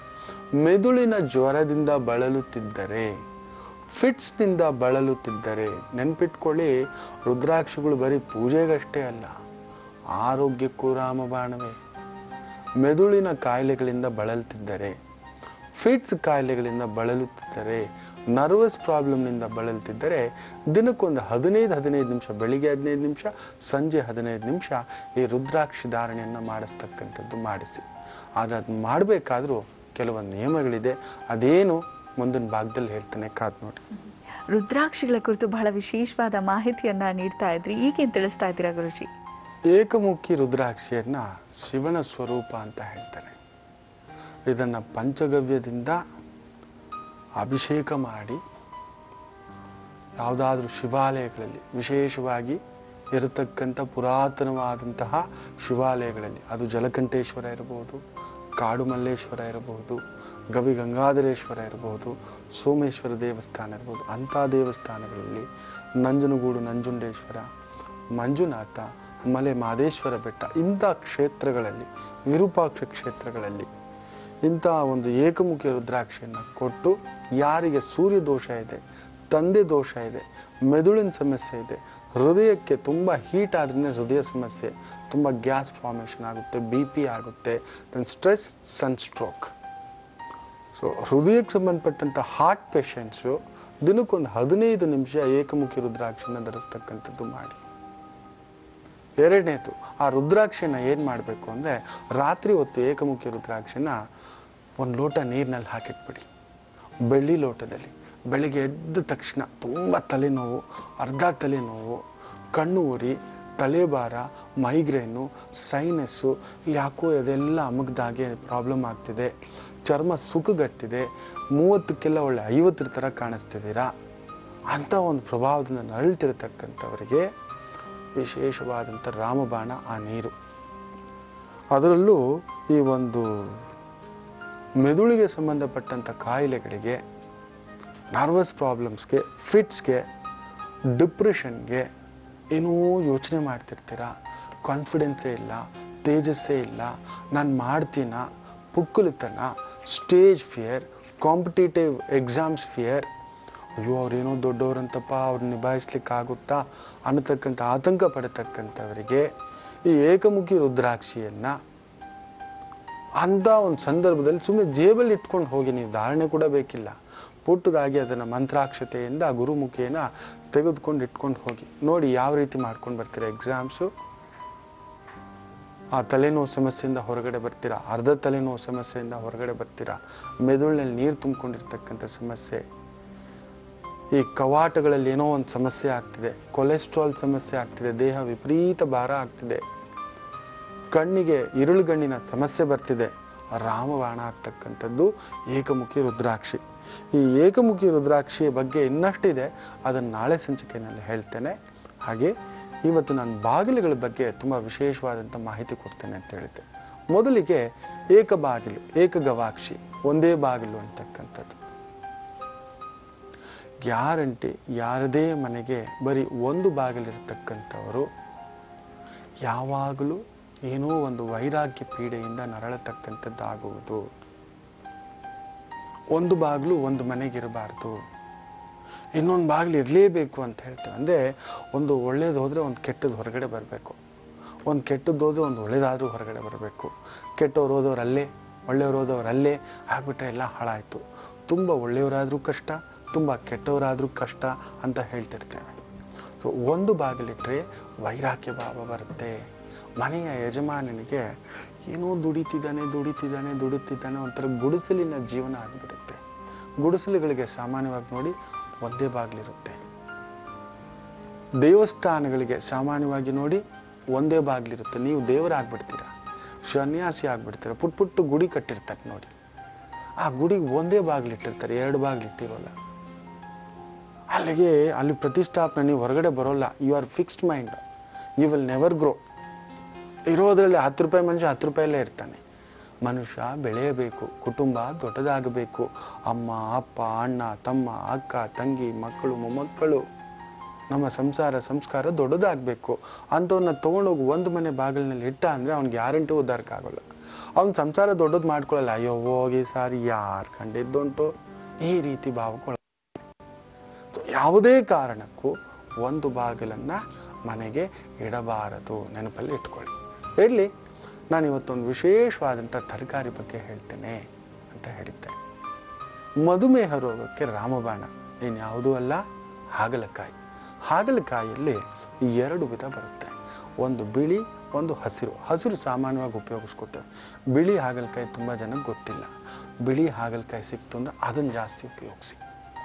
ವಾರಕ್ಕೊಮ್ಮೆಯಾದರೂ ಹಾಗಲಕಾಯಿಯನ್ನ ಪ್ರತಿಯೊಬ್ಬರು ತಿನ್ನಬೇಕು. ಕಾರಣ ಇಟ್ ಕಂಟ್ರೋಲ್ಸ್ ಯುವರ್ ವೈಟಾಲಿಟಿ, ದೇಹಕ್ಕೆ ಶಕ್ತಿ ತುಂಬಿಸುತ್ತೆ, ಕಣ್ಣನ್ನು ಶುದ್ಧವಾಗಿಡುತ್ತೆ. ಮುಖ್ಯವಾಗಿ ಇರುಳುಗಣ್ಣಿನ ದೋಷ ಇರತಕ್ಕಂಥವರಿಗೆ ವಾರಕ್ಕೊಮ್ಮೆ ಆದರೂ ಇಲ್ಲ 2 ಬಾರಿ ಆದರೂ ಬಿಳಿ ಹಾಗಲಕಾಯಿಯ ಗೊಜ್ಜು ಇಲ್ಲ ರಸ ಇಲ್ಲ ಸಾಂಬಾರ್ ಇಲ್ಲ ಪಲ್ಯ ಇಲ್ಲ ಕೂಟು ಮಾಡಿ ತಿನ್ನುವುದರಿಂದ ಆ ದೋಷದಿಂದ ಹೊರಗಡೆ ಬರ್ತೀರಾ. ಅತಿ ಮುಖ್ಯವಾಗಿ ಕೆಲವರು BP ಪ್ರಾಬ್ಲಮ್ ಇದ್ದು ಎಡಬಿಡಿಂಗೆಗಳ ಥರ ಆಡ್ತಿರ್ತಾರೆ. ಅವ್ರು ಕರ್ಕೊಂಡು ಹೊಟ್ಟು ಮೂಗು ಹಿಡ್ಕೊಂಡು 1-2 ದಿನಕ್ಕೆ 1 ಲೋಟದ್ದು ಹಾಗಲಕಾಯಿ ಜ್ಯೂಸ್ ಕೊಡಿಸಿ. 3 ದಿನಕ್ಕೆ ಆ BP ಇದ್ರೆ ಕೇಳಿ. ಯೂರಿನರಿ ಇನ್ಫೆಕ್ಷನ್ಸ್ ಆಗ್ತಿದೆ ಅಂದುಕೊಳ್ಳತಕ್ಕಂತಹವರಿಗೆ ಬಿಸಿ ಬಿಸಿ ಬಿಸಿ ಬಿಸಿ ಈ ಒಂದು ಬಿಳಿ ಹಾಗಲಕಾಯಿಯ ರಸಕ್ಕೆ ಇಷ್ಟು ಕಲ್ಲುಪ್ಪನ್ನು ಹಾಕಿಬಿಟ್ಟು ಅದಕ್ಕೆ ಇಷ್ಟು ಜೀರಿಗೆಯನ್ನು ಕುಟ್ಟಿ ಹಾಕಿ ಕುಡಿಯತಕ್ಕಂಥದ್ದು ಮಾಡೋದ್ರಿಂದ ಆ ಸಮಸ್ಯೆಯಿಂದ ಹೊರಗಡೆ ಬರ್ಬೋದು. ಚರ್ಮ ಸುಕ್ಕುಗಟ್ಟಿದೆ, ಚರ್ಮ ತುರಿಕೆಗಳಾಗ್ತಿದೆ, ಕಜ್ಜಿ ಸಮಸ್ಯೆಗಳ ಥರದ್ದಾಗ್ತಿದೆ ಅನ್ನತಕ್ಕಂಥವ್ರು ಕೂಡ ಬಿಳಿ ಹಾಗಲಕಾಯಿಯ ಗೊಜ್ಜನ್ನು ವಾರಕ್ಕೊಮ್ಮೆ ಆದರೂ ಸೇವಿಸ್ತಕ್ಕಂಥದ್ದು ಮಾಡುವುದು ತುಂಬಾ ವಿಶೇಷ ಆಗ್ತಕ್ಕಂಥದ್ದು ಆಗುವುದು. ಏನು ಮಡುವೆಗಳು ತುಂಬಾ ಇದೆ, ಇಷ್ಟಿಷ್ಟಪ್ಪ ಮಡುವೆಗಳು ತುಂಬ್ಕೋಬಿಟ್ಟಿದೆ ಅಂದ್ಕೊಳ್ತಕ್ಕಂಥವ್ರು ಹಾಗಲಕಾಯನ್ನು ನೀರಿನಲ್ಲಿ ಹಾಕ್ಬಿಟ್ಟು ಚೆನ್ನಾಗಿ ಬೇಯಿಸ್ಬಿಟ್ಟು ತಟ್ಟೆ ಮುಚ್ಚಿರಬೇಕು. ಒಂದು ಪುಟ್ಟು ಟವಲ್ ಥರ ಹಾಕ್ಕೊಬಿಟ್ಟು ಆ ತಟ್ಟೆ ತೆಗೆದ್ಬಿಟ್ಟು ಆ ಸ್ಟೀಮ್ನ ಮುಖಕ್ಕೆ ತಗೊಳ್ಳಿ. ನೋಡಿ ಆ ಮಡುವೆಗಳು ಮಾರ್ಗ ಸಮೇತ ಇರೋದಿಲ್ಲ, 3 ದಿನಕ್ಕೆ ಹೊರಟೋಗುತ್ತೆ. ಅಂತ ಒಂದು ವಿಶೇಷ ಈ ಒಂದು ಹಾಗಲಕಾಯಲ್ಲಿರ್ತಕ್ಕಂಥ ಒಂದು ಭಾವ. ಇನ್ನಷ್ಟಿದೆ ಈ ಹಾಗಲಕಾಯಿದು ಹೇಳ್ತಾ ಹೋಗ್ತಿರೋ ಮೂಲವ್ಯಾಧಿಯಿಂದ ಹಿಡಿದು ರಕ್ತವಿಕಾರದಿಂದ ಹಿಡಿದು ಒಂದೊಂದಲ್ಲ. ಅದ್ರ ಬಗ್ಗೆ ಮುಂದೊಂದು ದಿನ ಯಾವತ್ತಾದ್ರೂ ಇನ್ನಷ್ಟು ಮಾಹಿತಿ ಕೊಡ್ತೇನೆ. ಒಳ್ಳೆಯದಾಗಲಿ. ರುದ್ರಾಕ್ಷಿಗಳ ಆ ಒಂದು ಧಾರಣ ಯಾರ್ಯಾರು ಹಾಕೋಬೇಕು, ಯಾವ ಸಮಸ್ಯೆಗೆ ಹಾಕೋಬೇಕು ಅದ್ರ ಬಗ್ಗೆ ತಿಳಿಸ್ಕೊಡ್ತಿದ್ದೇನೆ. ಸೊ ದಯವಿಟ್ಟು ಮಿಸ್ ಮಾಡ್ಕೋಬೇಡಿ. ಯಾರೋ ಯಾವುದೋ ಹಾಕೊಳ್ಳೋ ಆಗಿಲ್ಲ, ಸಮಸ್ಯೆಗೆ ಸಿಲ್ಕ್ ಹಾಕೋಬಿಡ್ತೀರಾ. ಒಳ್ಳೆಯದಾಗಲಿ. ಹಾಗಿದ್ರೆ ಗುರುಜಿ ನಾಳೆ ಕೂಡ ರುದ್ರಾಕ್ಷಿಯ ಕುರಿತು ಹಾಗೆ ಬಾಗಿಲಗಳ ಕುರಿತು ಕೂಡ ತಿಳಿಸ್ಕೊಡ್ತೀರಾ ಅಂತ ಭಾವಿಸ್ತೇನೆ. ನಮ್ಮ ಕಾರ್ಯಕ್ರಮಕ್ಕೆ ಆಗಮಿಸಿ ಇಷ್ಟೆಲ್ಲ ಒಳ್ಳೆಯ ಮಾಹಿತಿಯನ್ನು ನೀಡಿದ್ದಕ್ಕಾಗಿ ಧನ್ಯವಾದಗಳು. ನಮಸ್ತೆ ಶಂಕರ.